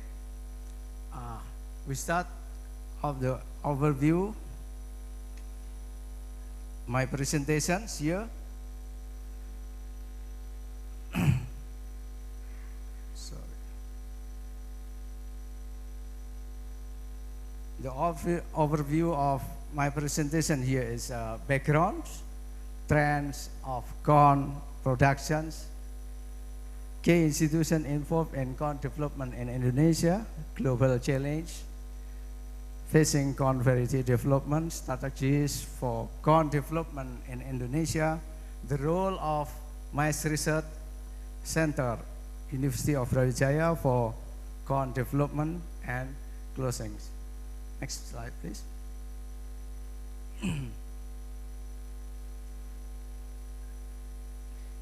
Well, as a background, you can see this is a table for some main producer country of the corn. The first positions is led on by USA, America. USA produced more than 384 million tons a year, and the area of the corn productions reach to around 35 million hectares. And America has highest productivity, that's so almost 11 ton per hectare. And the second positions belong to China. China has productions until 231.8, with the area of corn productions wider than America, almost 39 million hectares. But China has lower productivity than America. It's almost only half of the America. This means around 5.9 ton per hectare. The third position is Brazil. Brazil has wide enough of the area. It has 5 million, more than 14 million, or almost 15 million hectare, and the production per year is 64 tons. With the productivity is lower, still 4.3 ton per hectare. The next position is Argentina, Mexico, Ukraine, India, and then Indonesia. Indonesia has belonged to the position is in 8 or 7 nowadays. Yeah. This is data around 3 years ago that took from FAO. Yeah. It shows that 20 million ton or 21 million ton a year we produce this, and the area is almost 4 million hectare, and the productivity we brought higher than Brazil or Mexico or India.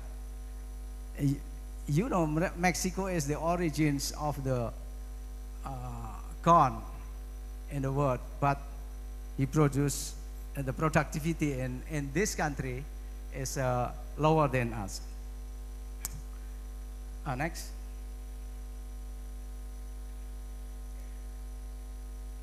Let's move to the history, how, when, and how to spread the corn in Indonesia.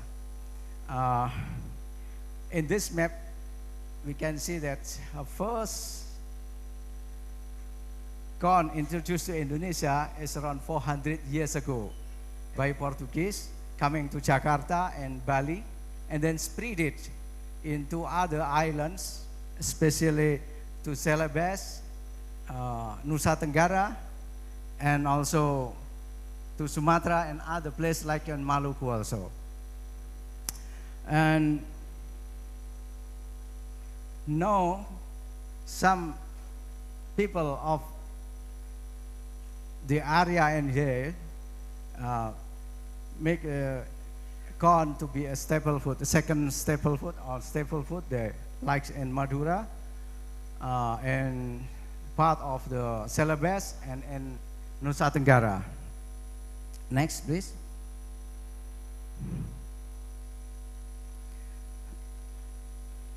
Well, why the corn is accepted and easily to grow and spread in Indonesia? Because this is character of corn. Corn is an important source of protein in the menu of people in Indonesia. You know that corn protein content is usually much higher than rice ones, common rice. Rice is around 4 to 5%, while the corn is more than 9%. Corn is rich in functional food component, including dietary fiber needed by the body, essential fatty acids, isoflavone, minerals, anthocyanin, beta-carotene, and essential amino acid composition, and others components. Corn also utilized in various industry like starch productions, biofuel, poultry and cattle, also cosmetic industry.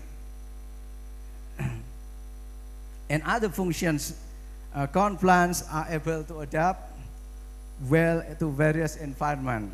You know, corn grow well in area between 58 latitude north latitude and 50 until 50 south latitude, and the altitude up to 3,000 meters above sea level, with high to low rainfall conditions, marginal to fertile land, and from tropical to subtropical climates.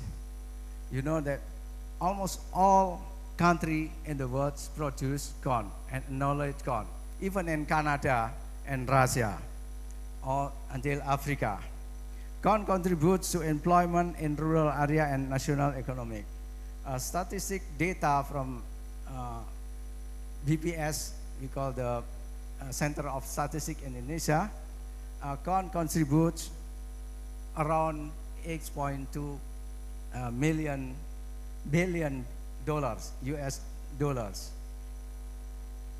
Next, please. Here, let's see the center of corn production in Indonesia. You know, after spreading from Java Island by Portuguese and Netherlands occupation at that era, they brought to spread all to all countries here. I think it's not only in Indonesia but also in ASEAN country there. And now East Java, we call Jatim, occupied more than 22%. Yeah, even in this province is very populated. People living here, and the second is in the center Java. This belong to around 13%, and the third is in Lampung. This is Sumatra. In Sumatra contributes more than 10%, and the third is Celebes. South Celebes is around 7%, and the fifth is in North Sumatra. It's close to the Malaysia, I think, Singapore. They contribute around 6.5%, and distributed abundantly in all other islands, like in NTT and small in Borneo and Papua. Next, please. Well, why we still optimistic to develop corn in this country, in Indonesia? Because this data taken from 2018 until 2022. This is about cattle and broiler chicken data, because this cattle, this livestock consuming more than 70% of corn produced in Indonesia. You know that in broiler and chicken, actually this grew rise from 3.7 billion heads into 3.9 billion head, but in the 2020 and 2021 slowed down slightly and stay there. I think we can guess this is because of COVID-19 pandemic. It slowed down there. But in the cattle, and we have stable rise up from 17 million heads into 19.2 million. I think you can see that clearly or not? Yeah, it's a little bit small in here. This data was taken from 2018 to 2022. Next, please. So, how the trends of corn production in Indonesia? You know that the trends corn production in Indonesia is driven by a number of factors, including the growing populations of Indonesia, economical growth, increasing demand for food, feed and industrial purposes, the development of new varieties of corn that are better suited to the Indonesian land geographics, and fluctuations of the world corn price. Next, please. This is graphics show the trend of the corn cultivation area. We can see that from 2018 is steady. There is no additional area. This is around 4 million hectares. But in start from 2021 to 2022, rise up around 1 million hectare. Why this happen? Because the policy of government to make what I say is food estate that made in outside Java Island. We made in Papua, and then Celebes and Nusa Tenggara, because at that place, many area, but still not managed well for agricultural purposes. In this data, interestingly, we have 3 data here. First, it's planting area, and the second, planting area is the blue line, and the harvesting area is orange line, and the field area is a green line. And here, the field area is around half of the additional area in that year, from 21 to 22. We can imagine that difficult enough to boost up the productions outside Java, because some problem like infrastructure and other is not supported well, and also human resource, I think, is need to upgrade to the cultivation well in this area. Next, please. This is trend corn national productions. In the area, stable and during 4 years and rise up in the last years from 21 to 22. But corn national production has been rise up from 2018 to 2022. This start from 21.7 million tons per year, gradually rise up into 22.5, and then finally at 2022 it became 25.2 million tons per year. And this is interesting data also, that in the yellow point or yellow line here, relative not change productivity.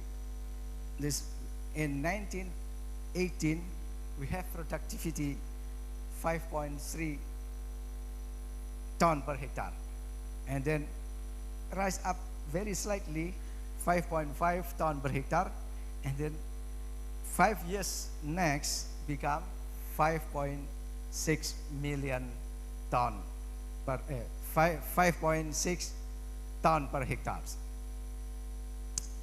Next, please. let's take a look for the corn trade of Indonesia. Even we are the biggest country or the highest producer in ASEAN country,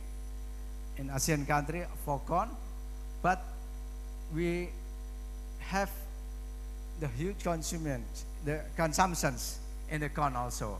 So we still import from mainly from Argentina, some part of from Thailand also, and from other countries like Brazil or some of from Ukraine. Why we still import from this? Even the policy of governments for 2 years, last 2 years, stop this policy because some reasons, a specific reason. Example of the parental hybrid, and also the specific specialty corn, like high floor, some kind of the corn in here, the high floor corn that we got high floor corn that we just can import, and some reasons that import for the reason of free of toxins, like what we call because of the fungi. The data of import is still high. We import in the value of 191.5 million in the last year. But we do export also. We do export also to a few countries, especially in the form of seeds also, because our seeds is our variety has difference compared to the temperate seeds. You know, we have short day plant in here, so we develop variety based on the short tree, while from the temperate country they select based on the long tree plants. So when they use our seed variety, they will find that we grow more vigorous than the seed selected in temperate country. And here import is not so high, export is not so high, just 81.6 million. But this is important that we can show we are producer and we export too. Sometimes we export because of our producer in one time.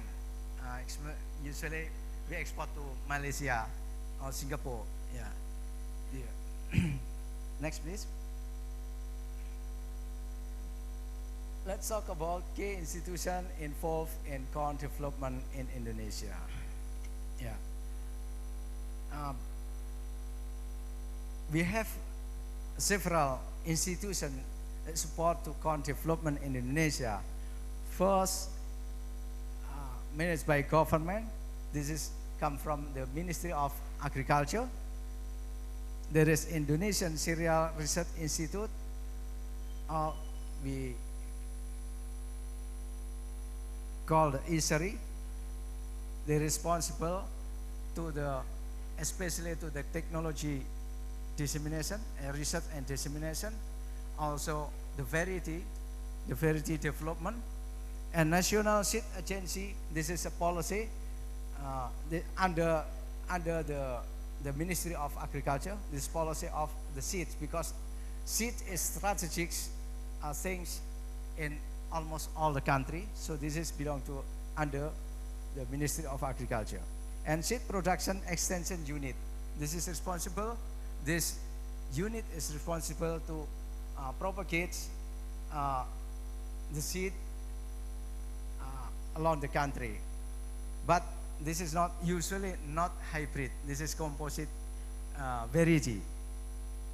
The second play role institution is private seed company. We have BC, Advanta, PerTV, Corteva, Bayer, and Edge.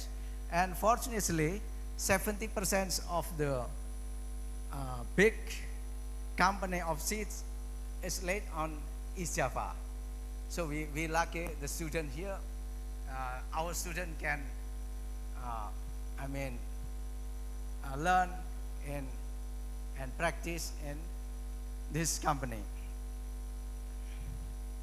They provide all the hybrid variety of seeds they produce.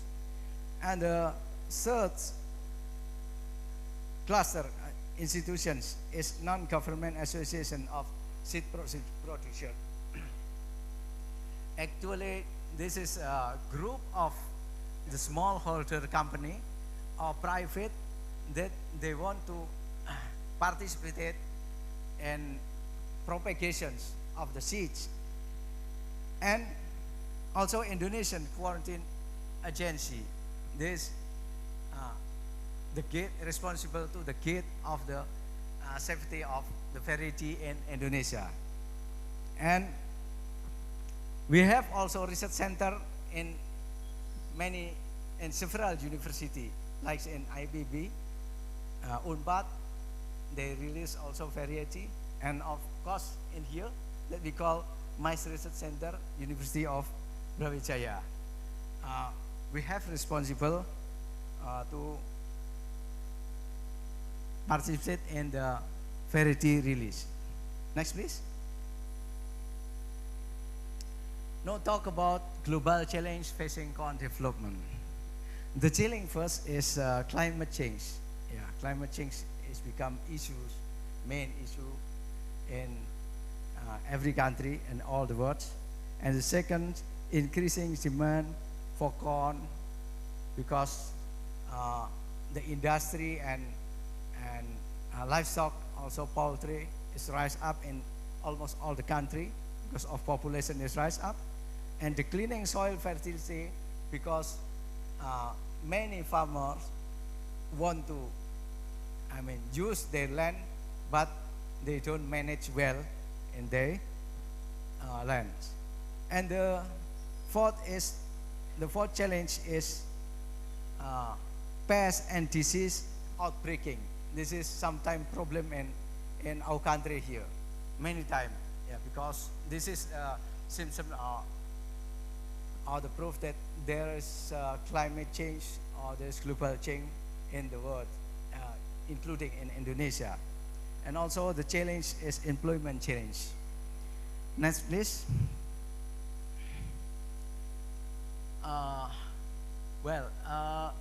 Let's see this figure, this graphic, panogram graphic. This shows the population in Indonesia. You know, we have nowadays more than 270 million people stay in Indonesia. I think this is the fourth biggest in the world after China, India, America, and then Brazil. I think Brazil, yeah, Brazil and Indonesia. Even government program of family planning, but still rise and up the populations, yeah, increments. But nowadays is around 1.5, 1.3 or 1.5% population increments. And the problem again is not only the increment of the populations. If the overview of this is become problem, but if become positive thinking, we can get a bonus of population also. But the problem is distributions that mainly concentrate in the Java Island. Java Island, you know, this very small island. Compared to the other island like Sumatra, Borneo, and Celebes or Papua, this small island. But Java Island constituted 56.1%, or almost 152 million people stay here. And then followed by Sumatra, almost 60 million, and Celebes, then Bali and Nusa Tenggara. Next, please. This data was taken to show that there was climate change and temperature anomaly. This data taken from 1981 into 2019. Yeah. In the orange or bronze line, this is normally temperature average, and the blue line or blue spot there, this is anomaly of the temperature. Sometimes the anomaly in a year 0.1 centidegree, but other year until 0.7 centidegree. This is that we have to give aware for the anomaly of the climate change. I think this is not only for me as Indonesians, but also all of the people from all the country in the world. Next, please. And this data also anomaly that point per point, the change of temperature. We can see here, and Celebes, not Celebes, actually in close to the Manado here, there is change around 1.7 centidegree, and nowadays, so I think we feel hotter and hotter. If you came here to Malang 10 years ago or even 20 years ago, I think you can feel the very comfortable at the time, because we not use air condition in the room here. This city or this place is laid on around 540 meters above sea level. Okay, next please. This is impact of the climate change on pests and disease of corn. We find the importance pests and disease in Indonesia. This around 6 of the pests and 4 of the disease in the corn. This we can see the half-necker or Acrotis epsilon, and then corn borer, fall armyworm, and bollworm, ball maggots, this is fly, and plant hopper. Also, and the disease is downy mildew. Downy mildew, we have some strains. That means Pronospora maedis and Pronospora philippensis, Pronospora sorgi, this come from the sorghum, and Pronospora sakari. And leaf blight also, many Helminthosporium, especially in the rainy seasons. And rust, and also wild sewage or Pantheras, this because of bacteria. The disease of pests, the icicle red ones, and the red circle ones, this is outbreak in during 10 years. During 10 years last. Fall armyworm was outbreaks in 2019. So means around 4 years ago, 4 or 5 years ago. And also plant hopper. Plant hopper usually attack the paddy rice, but nowadays they attack to the corn plant also. And one is we worries about the whale steward, this Pantoya. This, we check molecularly, this come from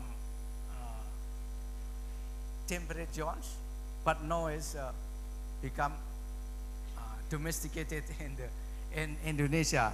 This Pantoya severity is similar to downy mildew, but is caused by bacteria, and the symptom is similar to downy mildew, but they can rot and death almost 100%. And also downy mildew. Downy mildew we have from Philippines. So you can imagine here that many diseases and pests in the tropical country because of climate change. But this one again, fortunately, we can get a blessing for these ones, because we select from the very dangerous place, like the place for endemic of downy mildew and wild silver. So we can get the new variety that are resistant to such disease, and we can go to we can export to other country the resistant ones. Next, please. Well, let's move to the strategies for corn development in Indonesia. So before constructing the strategies, let me consider some things that extensifications of corn area is still required and needs a proper policy. Then, number second is second consideration, better corn varieties with high yield productivity are needed to meet population and economical growth in Indonesia. This is consideration. The third consideration, wide adaptable varieties are required to respond to mutational pests and disease and climate change. And the fourth considerations, public health demands as the new specialty corn varieties with more nutritious, secure and more functional. And the last consideration is easier and cheaper production costs and adoptable by farmer mass.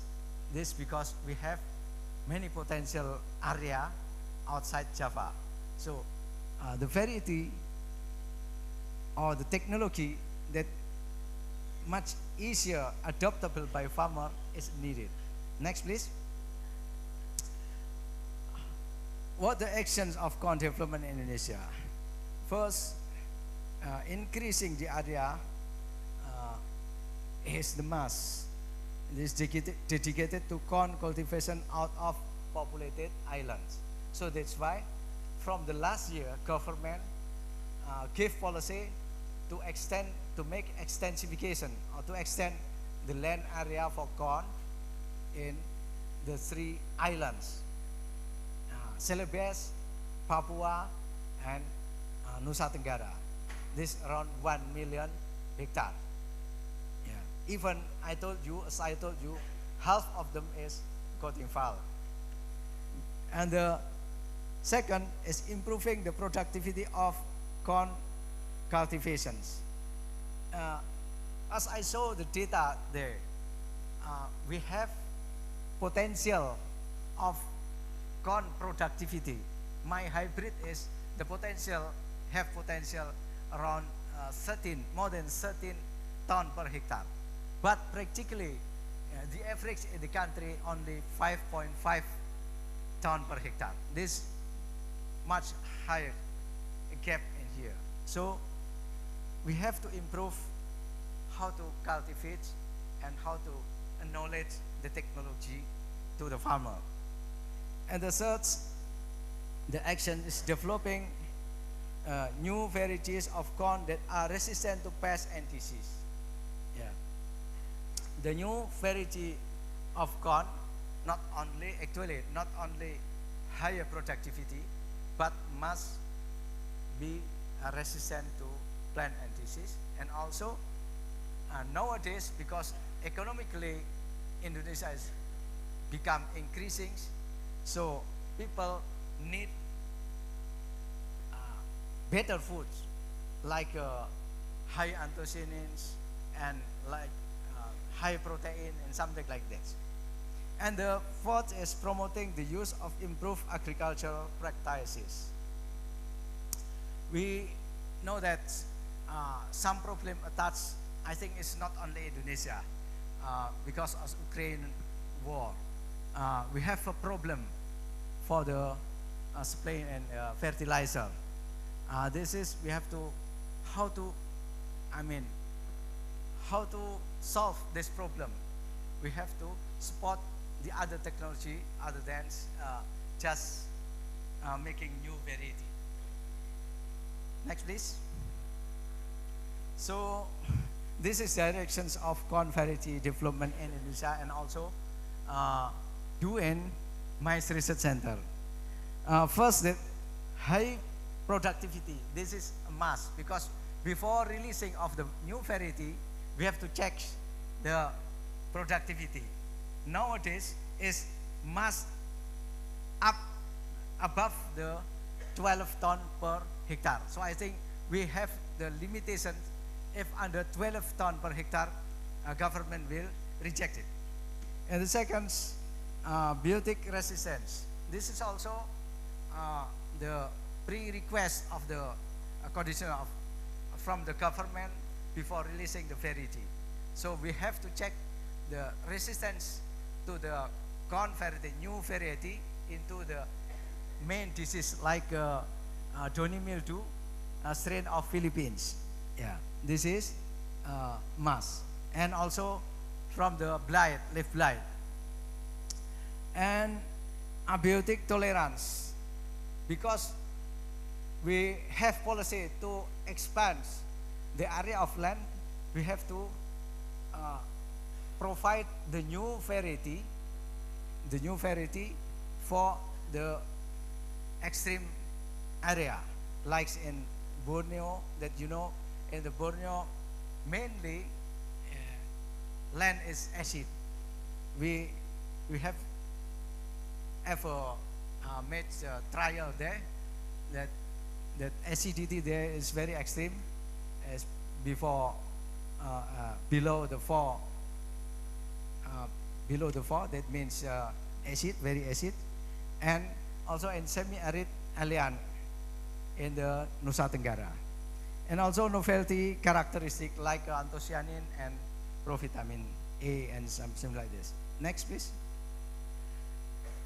This is data inform us how the Indonesians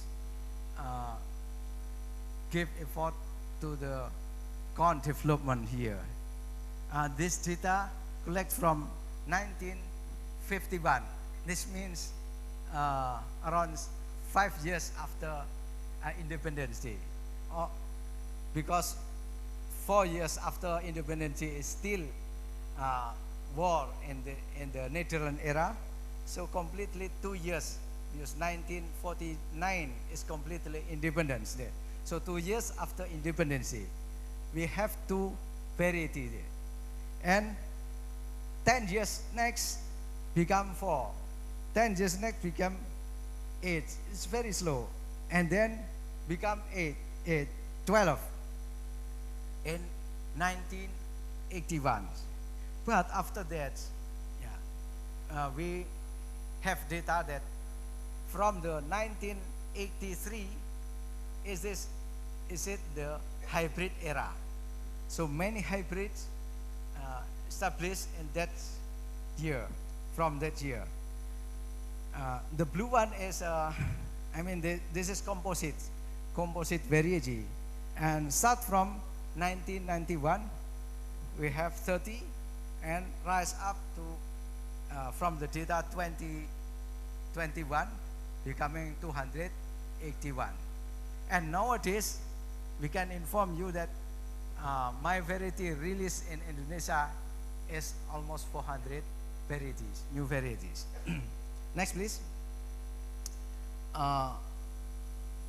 Take a look the potential productivity of the variety we released in Indonesia.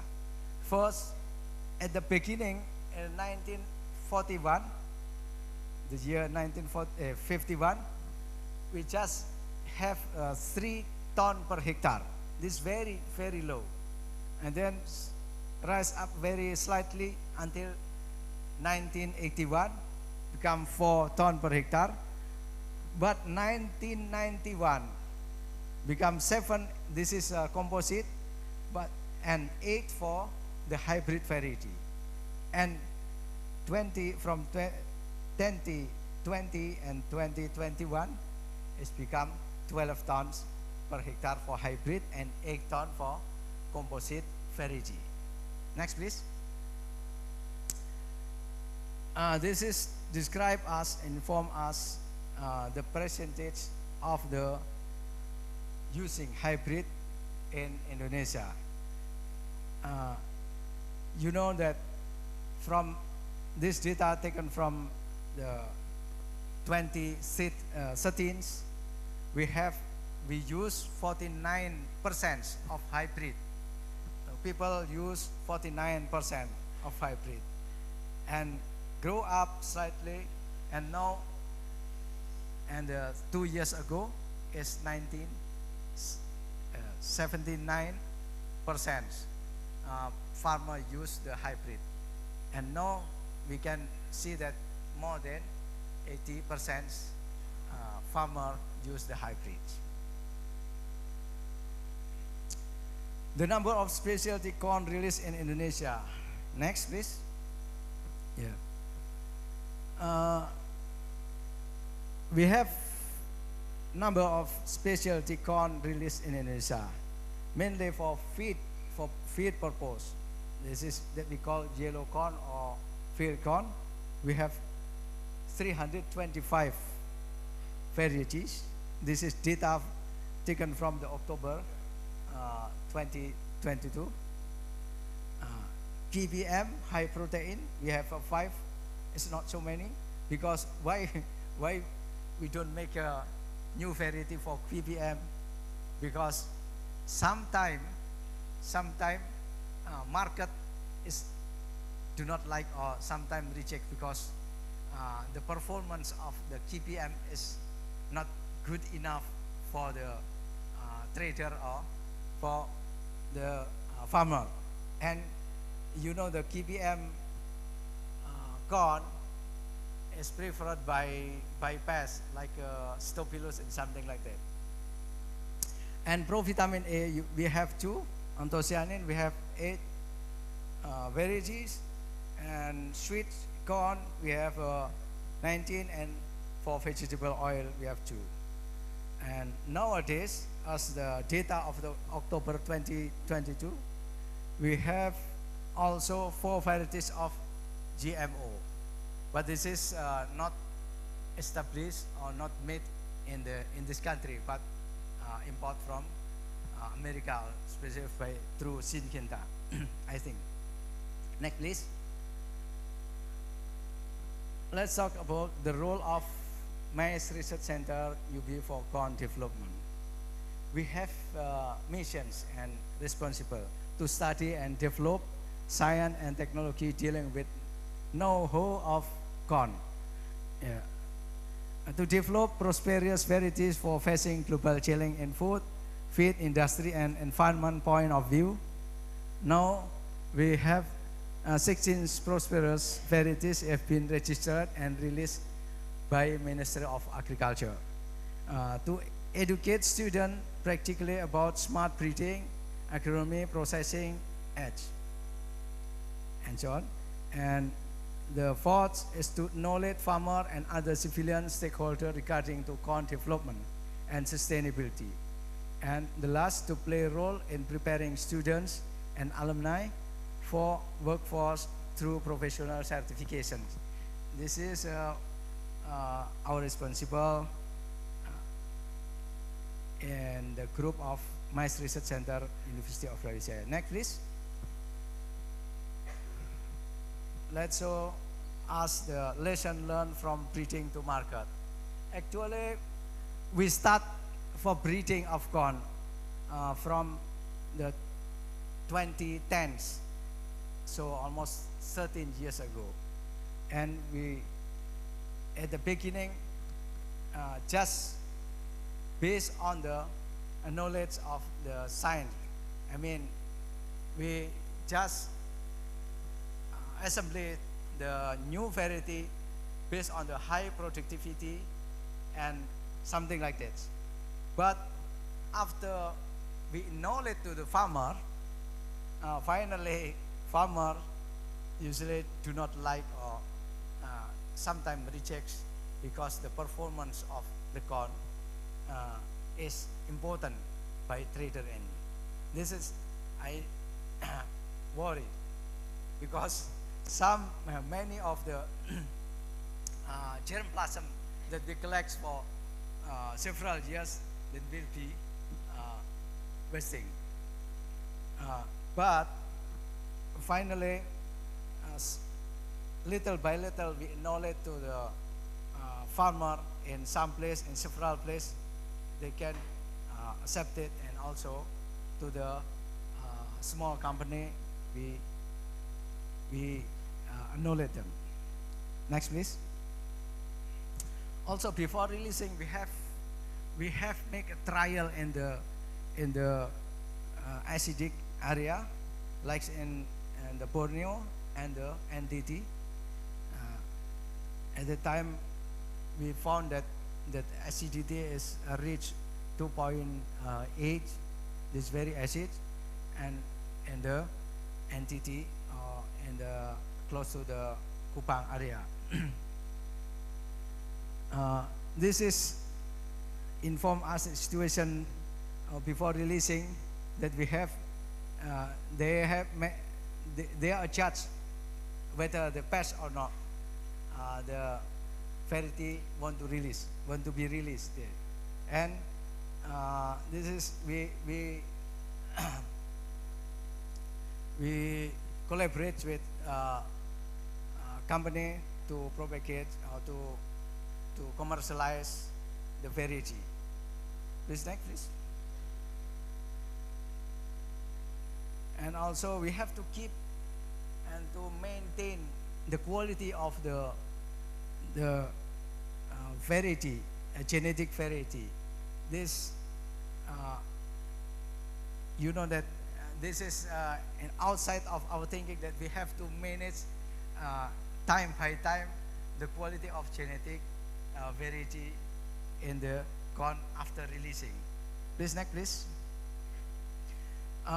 We also in Mice Research Center do the breeding for specialty corn for healthy food. That you know here is a high anthocyanins and high glutinous corn. This is we have released one high anthocyanin that more than blueberry, yes, around 2000 ppm. And then here, I think the study, my students study in genetic for anthocyanin and kernel colorizations, how to heritage and how to cross and something like that. And also the study on amylopectins, the glutinous. This is, we promote to be food, not on the feed, because even the market is not so big, but this is prospective to expand in other area, like in NTT or in the Celebes Island. We checked the percentage of the amylopectin here. We selected more than 90% of amylopectin here. Also, our member of Mice Research Center developed the process of the glutinous corn here. This is a jam that they make from the variety, our variety. And also we do molecular research for disease resistance, especially downy mildew and blight. This is the main problem of Indonesia that we have pay attention to this disease. And also we study also in the mutation breeding. Yeah, why we don't use the transgenic breeding? Yeah, actually we have a resource, the human resource for transgenics, but until nowadays it's difficult, still difficult to develop for the transgenic, and we take attention for the against from the people, some of the farmer and people consumes the transgenic. So we do mutation breeding, and we're relatively safe compared to the transgenics. We do the gamma irradiations that's applied on the pollen and the kernel. Some phenomena from the result of the irradiations or mutation. One is, please, next please.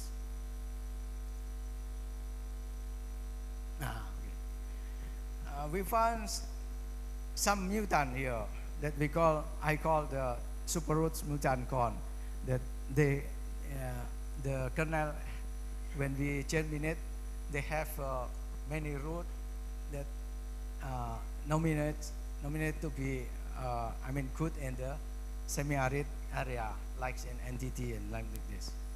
Next, please. Also, please, next, please.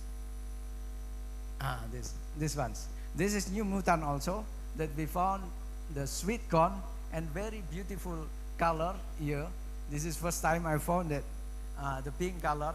So we call the candy corn, candy sweet corn here, because the color is very beautiful and sweet also here. This is mutant from the original, the field corn, that not sweet corn, yeah, to become sweet corn. And also the white one. Please, next, please. Next, yes. We have also lethal mutant that we call the terminator gene. That here, only one using, and after that we cannot. But this is kept just in lab, because in laboratory, because this is dangerous to release to the people. Please, next, please. This is situations that, but we do participatory breeding also with millennial farmers, because this is important to knowledge, to appeal the millennial or the young people that they have to be loved in agriculture, especially in breeding also. This is just lobbying to them before going to the field. We explain, yeah, we sharing together there what's the problem, and then next, please. And also we train them from cultivations until the breeding, how to select, how to mix the homogenize the genetic variety, and we assess with statistical model that we call BBGG plot with here, and we can assess which farmer succeed, eligible to be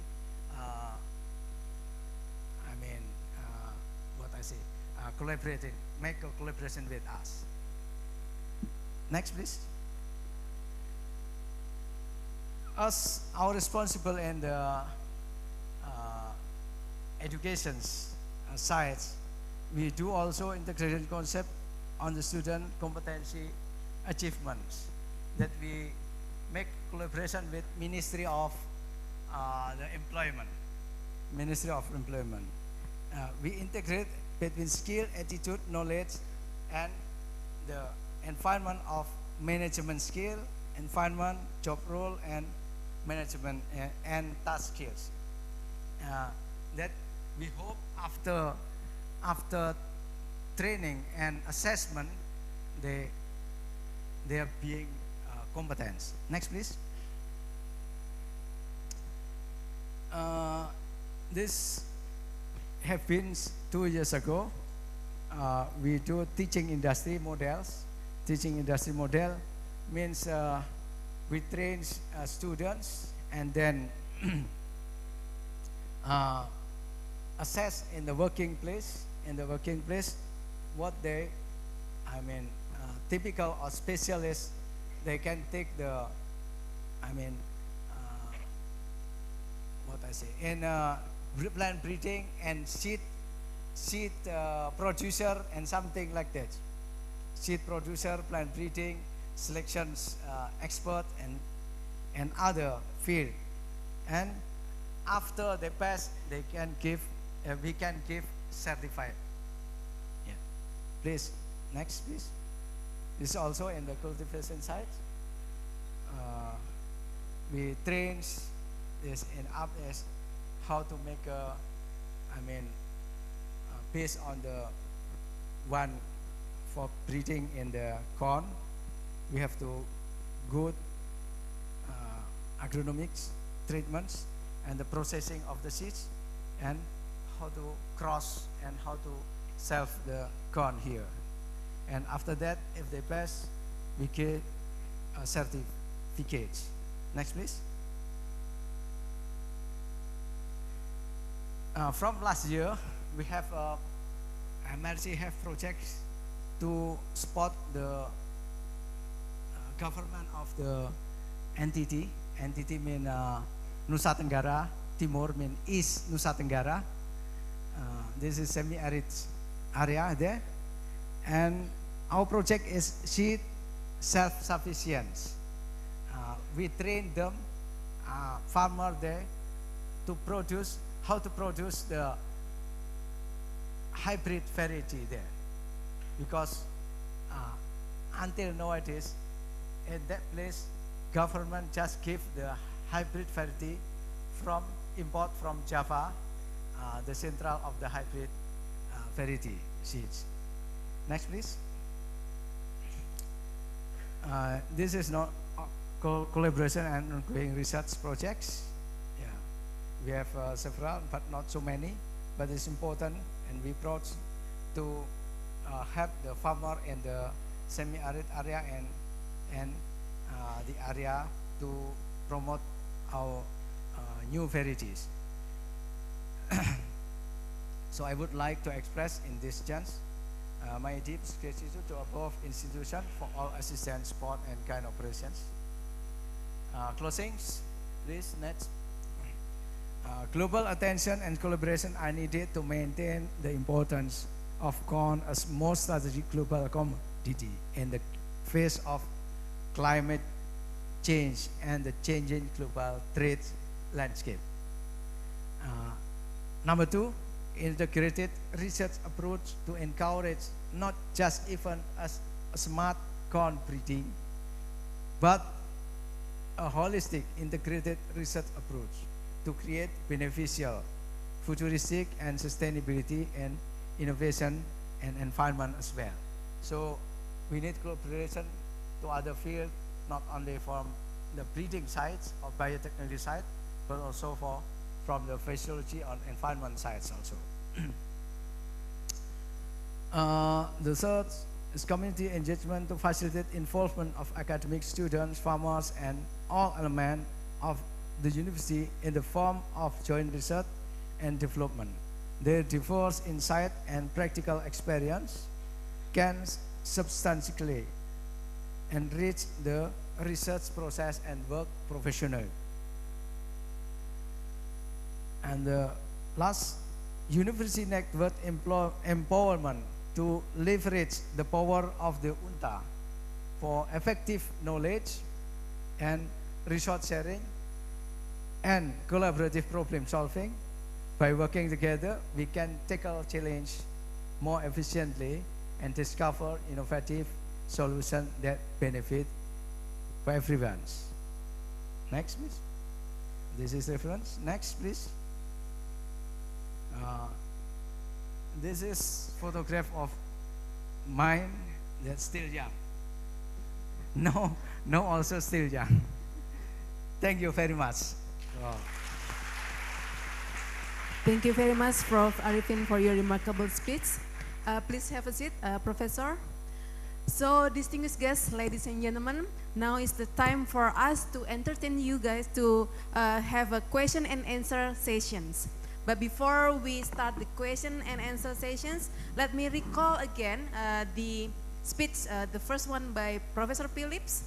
He talks about climate resilient sustainable agriculture productions, and in his speech he mentioned about the adaptation strategy, the mitigation strategy, the use of technology and innovation, the policy and regulation aspect, and the resilience of the agriculture.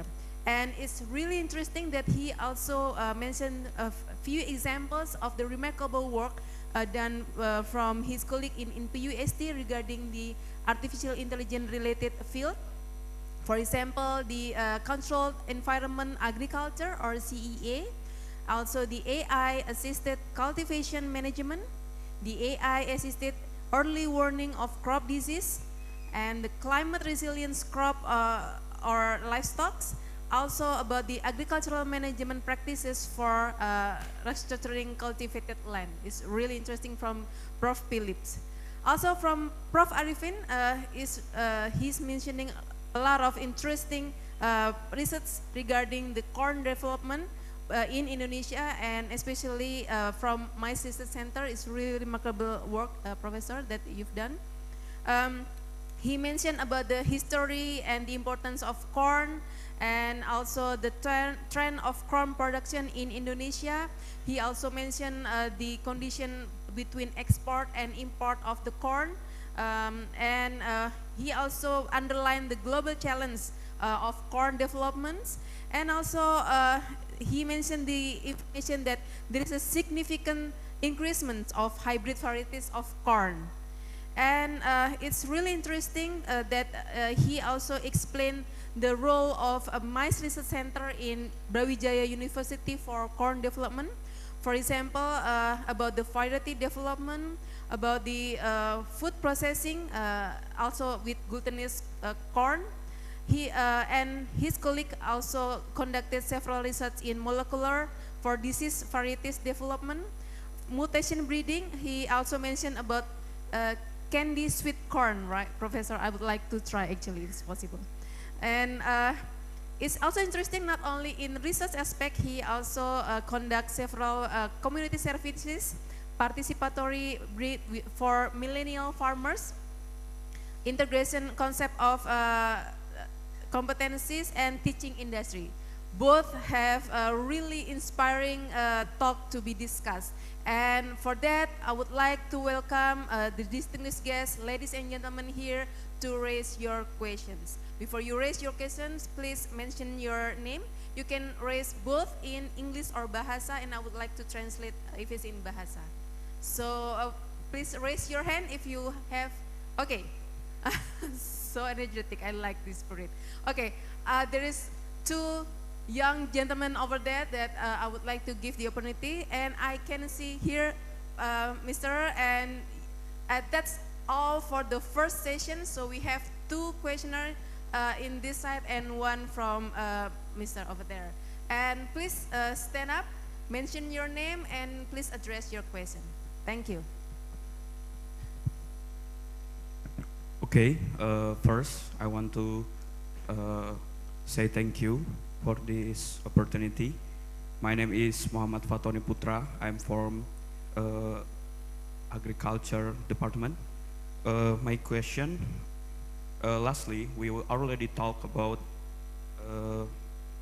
innovation and technology that can improve the productivity of agriculture sector with sustainably by Prof. Philip. So my question is what obstacles might hinder the widespread adaptation of innovation in agriculture? Are there cultural, economic, or technological barriers that need to be addressed? That's for Mr. Philip. Okay. I think that is my question. Thank you very much. Thank you, Mas Putra, for the question. It's really interesting questions. Do you want to answer directly, Prof. Philip? Okay. I believe that you understand the question, or should I recall the question?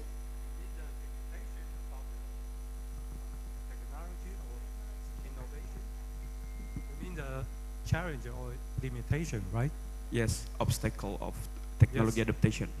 Yes, I think for the limitation, I think the most important thing is the cost.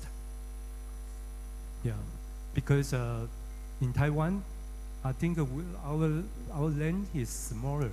Okay, so for farmers, the cost actually is high, especially we need to purchase some sensor. Okay, we also have some the IoT systems. So I think that's costly. So I think that's a major limitation to promote the technology and the innovation. Okay, I'm not sure if this answer can satisfy. So Mas Putra, do you have any feedback on Professor Philip's answer? Or are you satisfied with the answer? Is there any other factor like cultural maybe, or something that might be obstacle, or society? Okay, yeah. I think yes, that's an important issue because that depends on generation. The old generation, I think that is difficult to convince them to accept the innovation and the new technology. But for young generation, I think that should be no problem. Yeah. Okay. Yeah. Okay, thank you, Prof. Thank you, Prof. Philip, for the answer, and thank you, Mas Putra, for the great questions opening the sessions today. The second questions, please, you can stand up, mention your name, and address your question. Okay, thank you so much for the opportunity. Greetings, Pa Arifin.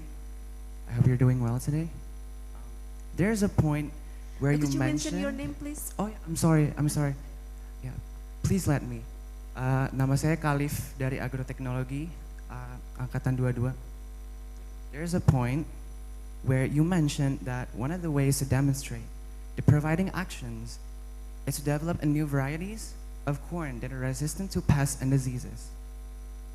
My concern is what are the obstacles or intervention that affect the demonstration of this new providing technology?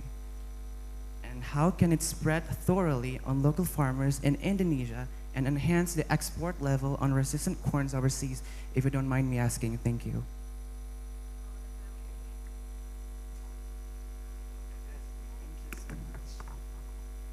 Okay, that's a really critical questions reflecting the critical minds of students, and a good point for that. And Professor Arifin, do you want to answer that question directly?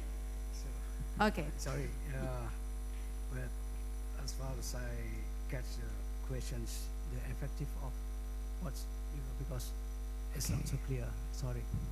Okay, I'll repeat the question.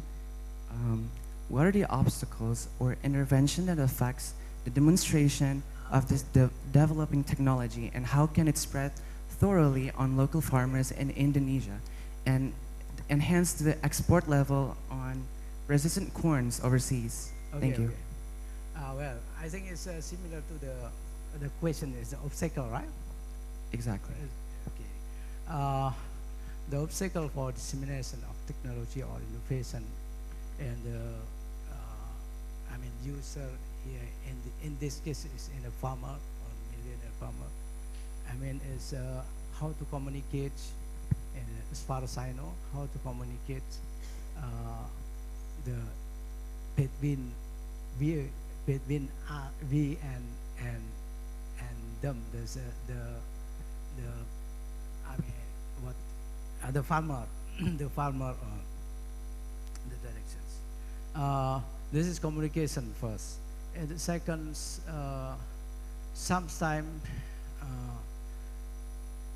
the innovation is not ready well to disseminate, to the farmer or to the user. So Right. this is make them a problem to, I mean, to accept or to adopt the Local technology farmers. there. Yeah. This is main problem, like new varieties. And when I have experience in the East Java farmers and in Nusa Tenggara is quite different. In here, we communicate well because first, I think we use bahasa and the same bahasa, the same language. So, and the second, human resource here is quite progressive compared then. This is very sorry compared to other place. You know, in the statistically, the productions almost in every commodities in East Java is higher than compared than other. This because the infrastructure and human research quality also difference from others. And this is mainly two. Yes, one is the readiness of the innovation and technology, and the second is communication is very important. If not so ready, the innovations, I think they mix many questions, even they don't ask directly to us, but sometimes they do not know and confuse, is this right or not? This is the problem. And we have to be patient, I think, from our sides. We have to be patient to such communication or such problem. This, I think. Okay, do you have any feedback on Professor's and Riven's answers? So you mentioned that communication is the key. Is that what you trying to highlight? Yes, of course, because this is very, very, very important. If we can communication for human being is very, very important. No problem. I mean, that cannot be solved at least by communications. Thank you so much. That's a very accurate answer. Thank you. Thank you, Prof. Arifin, for the answer, and thank you for Mas Halif for the great questions. And we move to this side. Bapak, I believe you do have questions. If you don't mind, would you mention your name first and then address your questions? We have to wait until Bu Novi reaches you and give you the mic.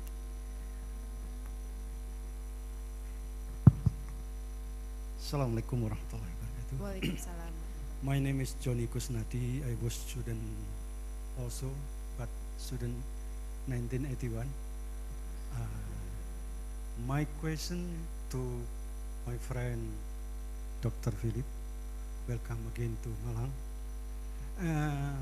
Every changing in the world need an adaptation, need a solution.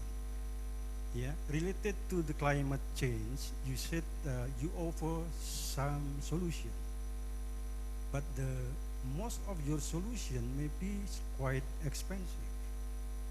Yeah, because this is a capital intensive and also technology intensive.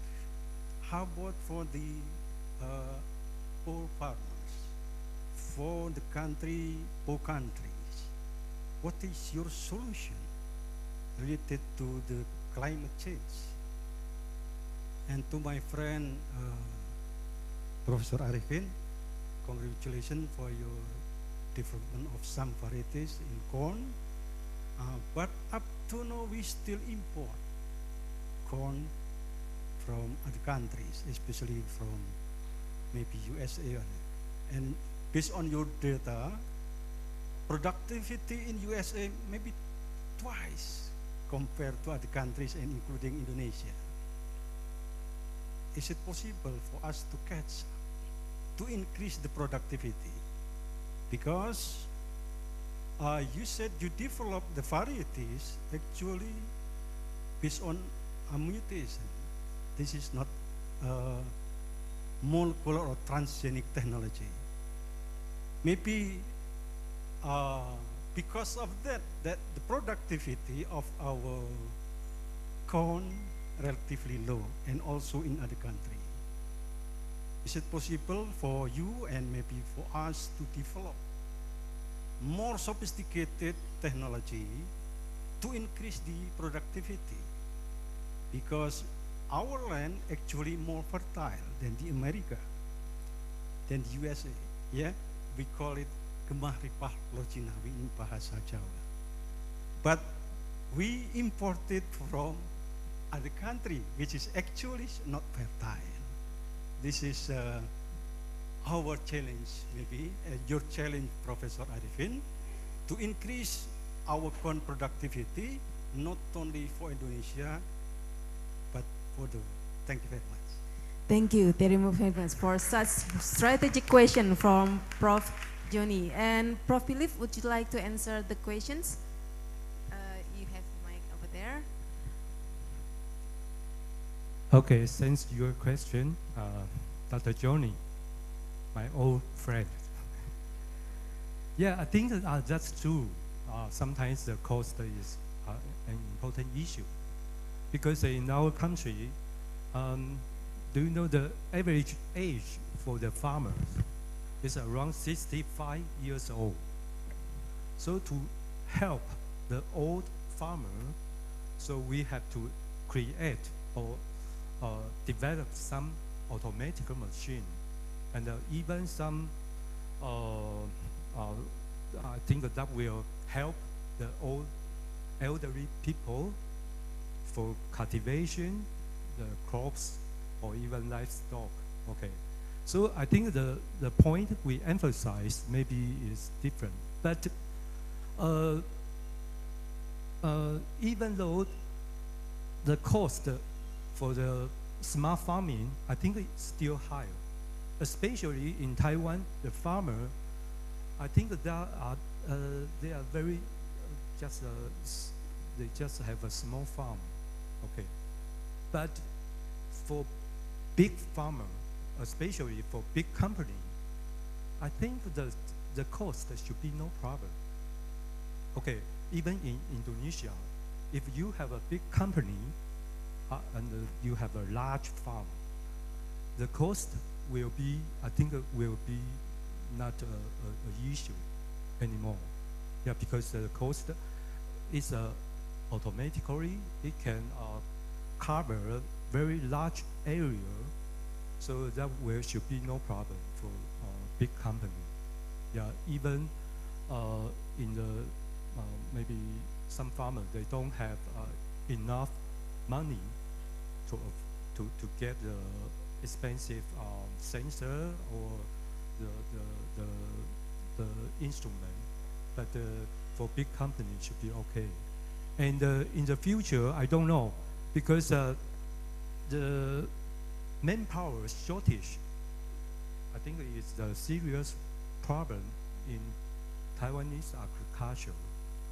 But as I know, in Indonesia, you have a big, huge manpower, so that will be not a problem. So maybe it's not easy to implement the smart farming. I don't know, because yesterday, one of my friend, Professor Yusuf, are you here? He was here. Yeah, because he also mentioned the automation. Maybe it's not it's an emergent issue here. Yeah, the automation or smart farming. Yeah, I'm not sure if my answer can satisfy you. with you. So, Dr. Johnny, do you have any feedback on his answers? Okay, okay, let's move to Professor Arifin. Do you want to accept his challenge, Professor? Thank you, Pak Johnny, for the questions. Well, I think if you ask, is it possible to reach the productivity of our corn until close to the American do? I said clearly that yes, yes. What's the problem? The problem is, but this is takes time, I think. Not we cannot do in just like the to have our hand here, because first the problem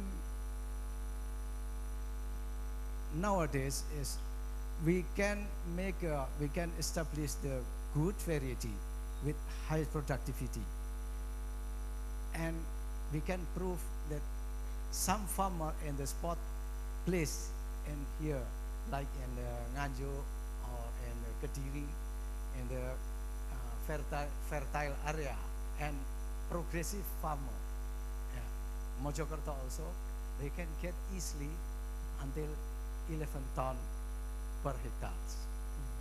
But if we knowledge to other farmer, we trade to Kalimantan also, I got just close to 8 ton per hectare. What's the problem? The problem, I think, is still we cannot solve the problem of the environment there, like acidity or the technology that we have to apply it in that place.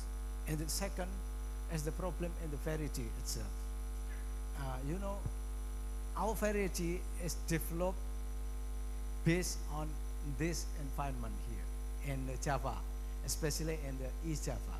So that's why I developed now from last year. I developed new variety that I select and I grow up in the spot place in like in NTT, Nusa Tenggara, and Kalimantan. So I hope from base of the selection in that place, from that place, we can get the real variety that can grow well in that place. This is because the rule of gene expression. The gene will not express if they don't press in the real. You mean that the varieties developed here sometimes not proper to be grown in other places? Yes, this is we can say clearly this. So that's why I improve the methods that we have to select and we develop in the place that we have to develop the very new variety there. So for the near future, it will be better if we also develop the varieties not only here in Malang or in Java, but also in many other at the island in Indonesia. Yes, and maybe other countries. That's why one of the prerequisites from the Ministry of Agriculture, we have to make trials at least in the 9 places of 3 provinces different. Even the ministries do not clearly decided which province trials should be done. But from my opinion, for the next, the next improvement we have to do in that place. And the second, of course, we have to prepare the infrastructure like irrigations and human resource also. Human resource is very, very important. You know, the culture, habit, and outside, very sorry, this is very sorry, and outside of Java, especially in the Nusa Tenggara and in Kalimantan also, they have a bit plan, they grow just sowing the seeds and left, and they're just waiting whether they can result yet or not. Just like this. So this is important that we have to appeal the technology, how to cultivate well and how to use the variety well in such this, because we have wide geographical difference in our country. Okay, thank you very much, Professor Arifin. Good luck and to develop many more varieties of corn and gambate kudasai.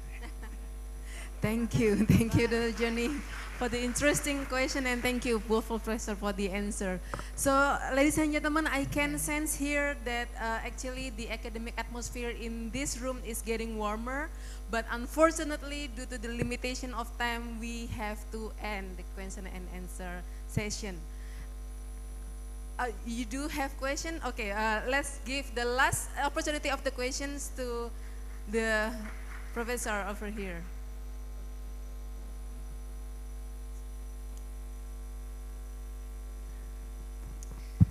It's not really question, but just would like to make a reflection with two professors. Thank you very much that join with UNTA and give us some idea, more in innovation and more in validity. I mean, the seed validity. Normally, for sustainable agriculture, we try to do for a whole system. A whole system of agriculture, right? Think about the soil, the water. Seed also should come from the organic seed. And after that, we put some technology or innovation. But we are different. I think Indonesia also different in Malang, in Fawijaya, in many places. You will have wisdom. Some is look alike, some is different, like in Thailand. So wisdom is very important. That I would like to answer the young. The attitude of the people, very important for give some technology, because technology is outside in. Knowledge is outside in. But how make inside out? Inside out is mean wisdom. Very important for us. But some technology appropriate for that place, but some is not appropriate for this place. Like our culture, right? If we compare culture, Taiwan and Indonesia, Thailand, Vietnam, Malaysia is different. Some is look alike, but some different, right? Like he tried to explain that intensive investigation, I mean intensive for farming. Okay, in Taiwan they can do it because small land, they can take care, use many innovation. But how about in our country? We have many people. So if you use more innovation, and how them? Where is the labor? Where they will go? Where they will use? They will work. They should work in the field, right? Like in Thailand also, like that. Time change, maybe for the next generation, we don't know for how long they will change. Okay, the aging population also now getting high. But Indonesia, you not yet have problem. But in Taiwan, in Thailand, now we are 60% is think about the aging population already, right? Because we are extended family, not nuclear family with another country. I mean, from Europe, from USA, they are nuclear family, but we are extended family. Is different, no? So, attitude, aspiration of the people, very important for us. Like you talk about communication, not just only natural science, but behavioral science is very important for sustainable agriculture in the future. So how much is too much in your life? You know how much is too much? We don't know. Or you know, if you know exactly like our King Bhumibol, he talked about sufficiency economy philosophy. Sufficiency economy philosophy. How we make the balance in our life. This is very important for us. Huh? If not, if you make some innovation, you will create another problem. Like every day, the leaf of the tree will falling down every day. Like the problem come to us every day. The climate, many things will come to us every day. So who do it? Who do it? The human. The human do it. If we create something, another problem will come to us. So think about BCG right now, or SDG right now, they think is really good way. Okay, BCG, SDG, like that. So hope that both of professors can link with each other, technology and variety to do together, make a research collaboration. Matching fund, no? The president, we try to do matching fund with us, do with us, and I think the young generation will, you know, get more energized to work to do together. Make empower in your life. Okay, thank you very much. Thank you very much for such inspiring statement from Professor. Such a really wise take-home message for all of us. And talking about the take-home message, Professor Phillips and also Professor Arifin, do you have any closing statement or take-home message, especially for the young generations in front of us? And I believe that the young generation will be the one who accept the challenge. So, Professor Phillips, would you like to address the closing statement or take-home message for all of us? Okay. I think I fully agree the comment from the rector. Yes, I think during the climate change era, I think the collaboration, I think, is very important. And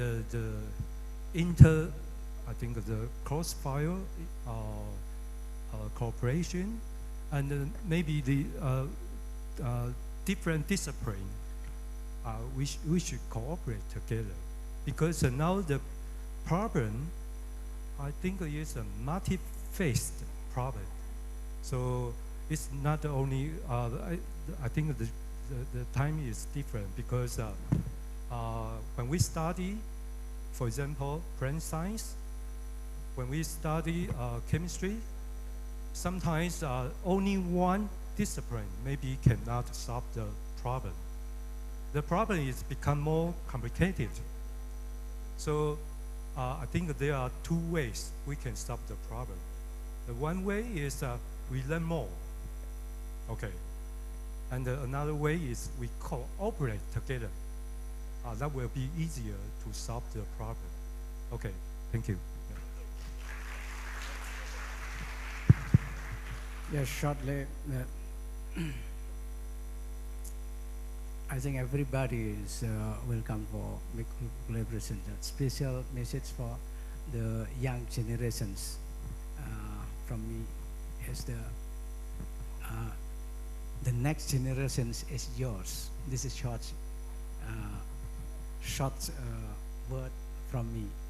That's why you keep a spirit to study in from everywhere, from everybody, from your professor and from your friends and from your circum or from your environment, because this is next generation is depend on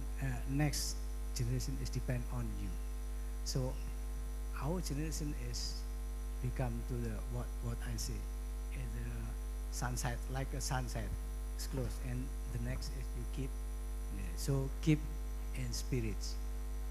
Thank you. Thank you, Professor Arifin. Keep the spirit for the young generations. So in this kind of opportunity, I would like to ask, especially the young generation here, do you want to accept the challenge from both of the professors? Do you want to keep the spirit? If yes, would you raise your hand and wave it and show your spirit over here? And this is also the spirit of all of us to be able to cope with the future. And in this opportunity, I would like to once again thank you very much for Professor Phillips and Professor Arifin for the really remarkable and inspiring speech. And thank you very much for the audience here. Please give big applause for all of us. Thank you. Thank you very much. And I would like to give the opportunity back to the MC. Thank you very much and very good morning. Thank you very much, Dr. Rina Rahmawati, SPMPMA, for leading the 2023 University Network for Tropical Agriculture International Seminar. And we would like to invite Dr. Rina Rahmawati again, and also Prof. Juliang Xu and Prof. Arifin Nur Sugiharto to the center of the stage, because after this, there are some appreciation certification for as our form of gratitude that will be presented by the Vice Dean 1 of Faculty of Agriculture, Brawijaya University, to Dr. Afifuddin Latif Adirejo, SPMSC. Time is yours.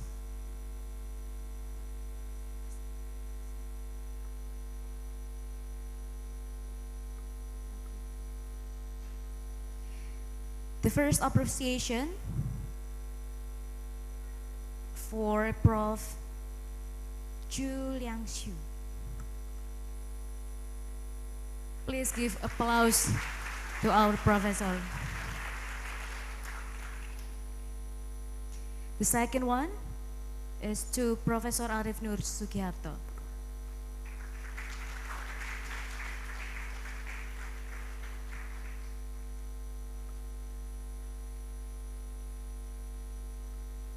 Last but not least, to our beautiful moderator, Dr. Rina Rahmawati.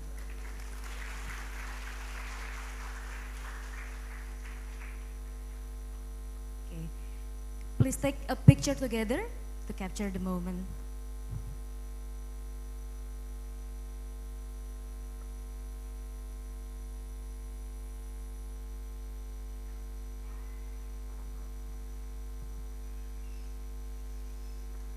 Once again, please give applause to our magnificent speakers and moderator.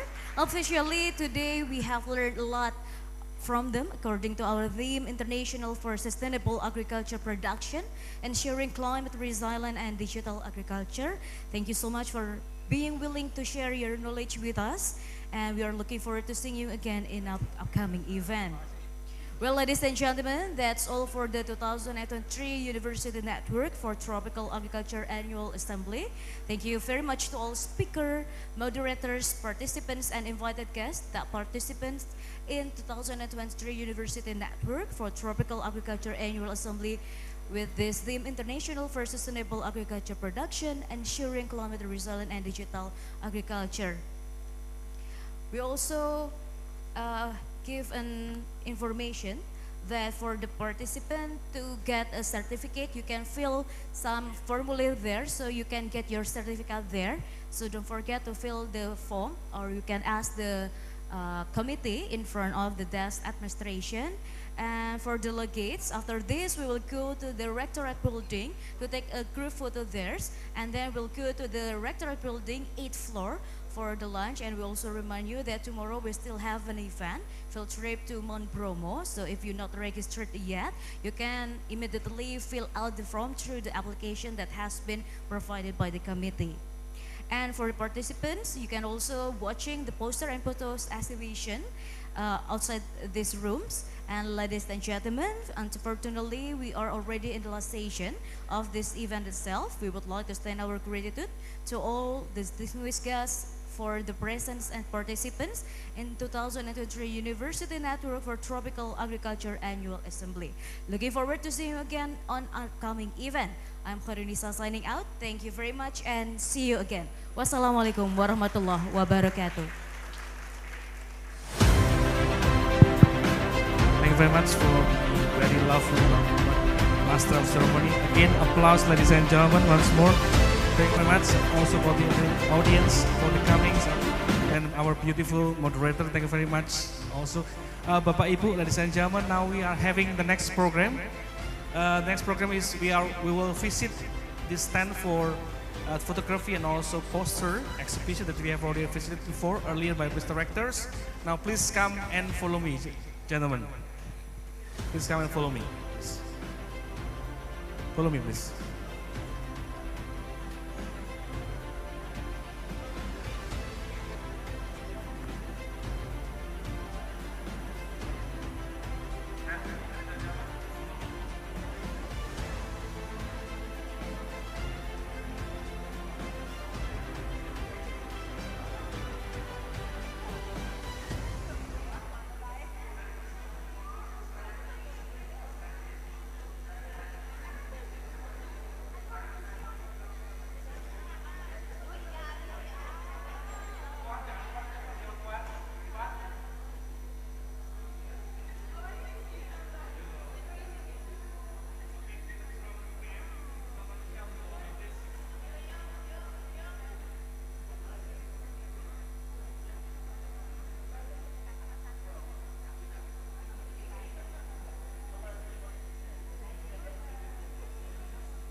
Universitas Brawijaya was established by the President of the Republic of Indonesia on July 11, 1961.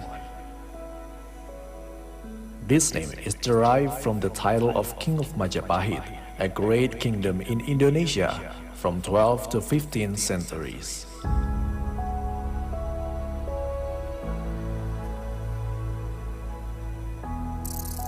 Universitas Brawijaya transformed into a state university on January 5, 1963, following a presidential decree issued earlier in the same year. There are 4 campuses that UB possesses. 2 of them are located in Malang at Veteran and Dieng. Then the rest are in Kediri and Jakarta. The main campus is located in the western part of Malang City, with a total area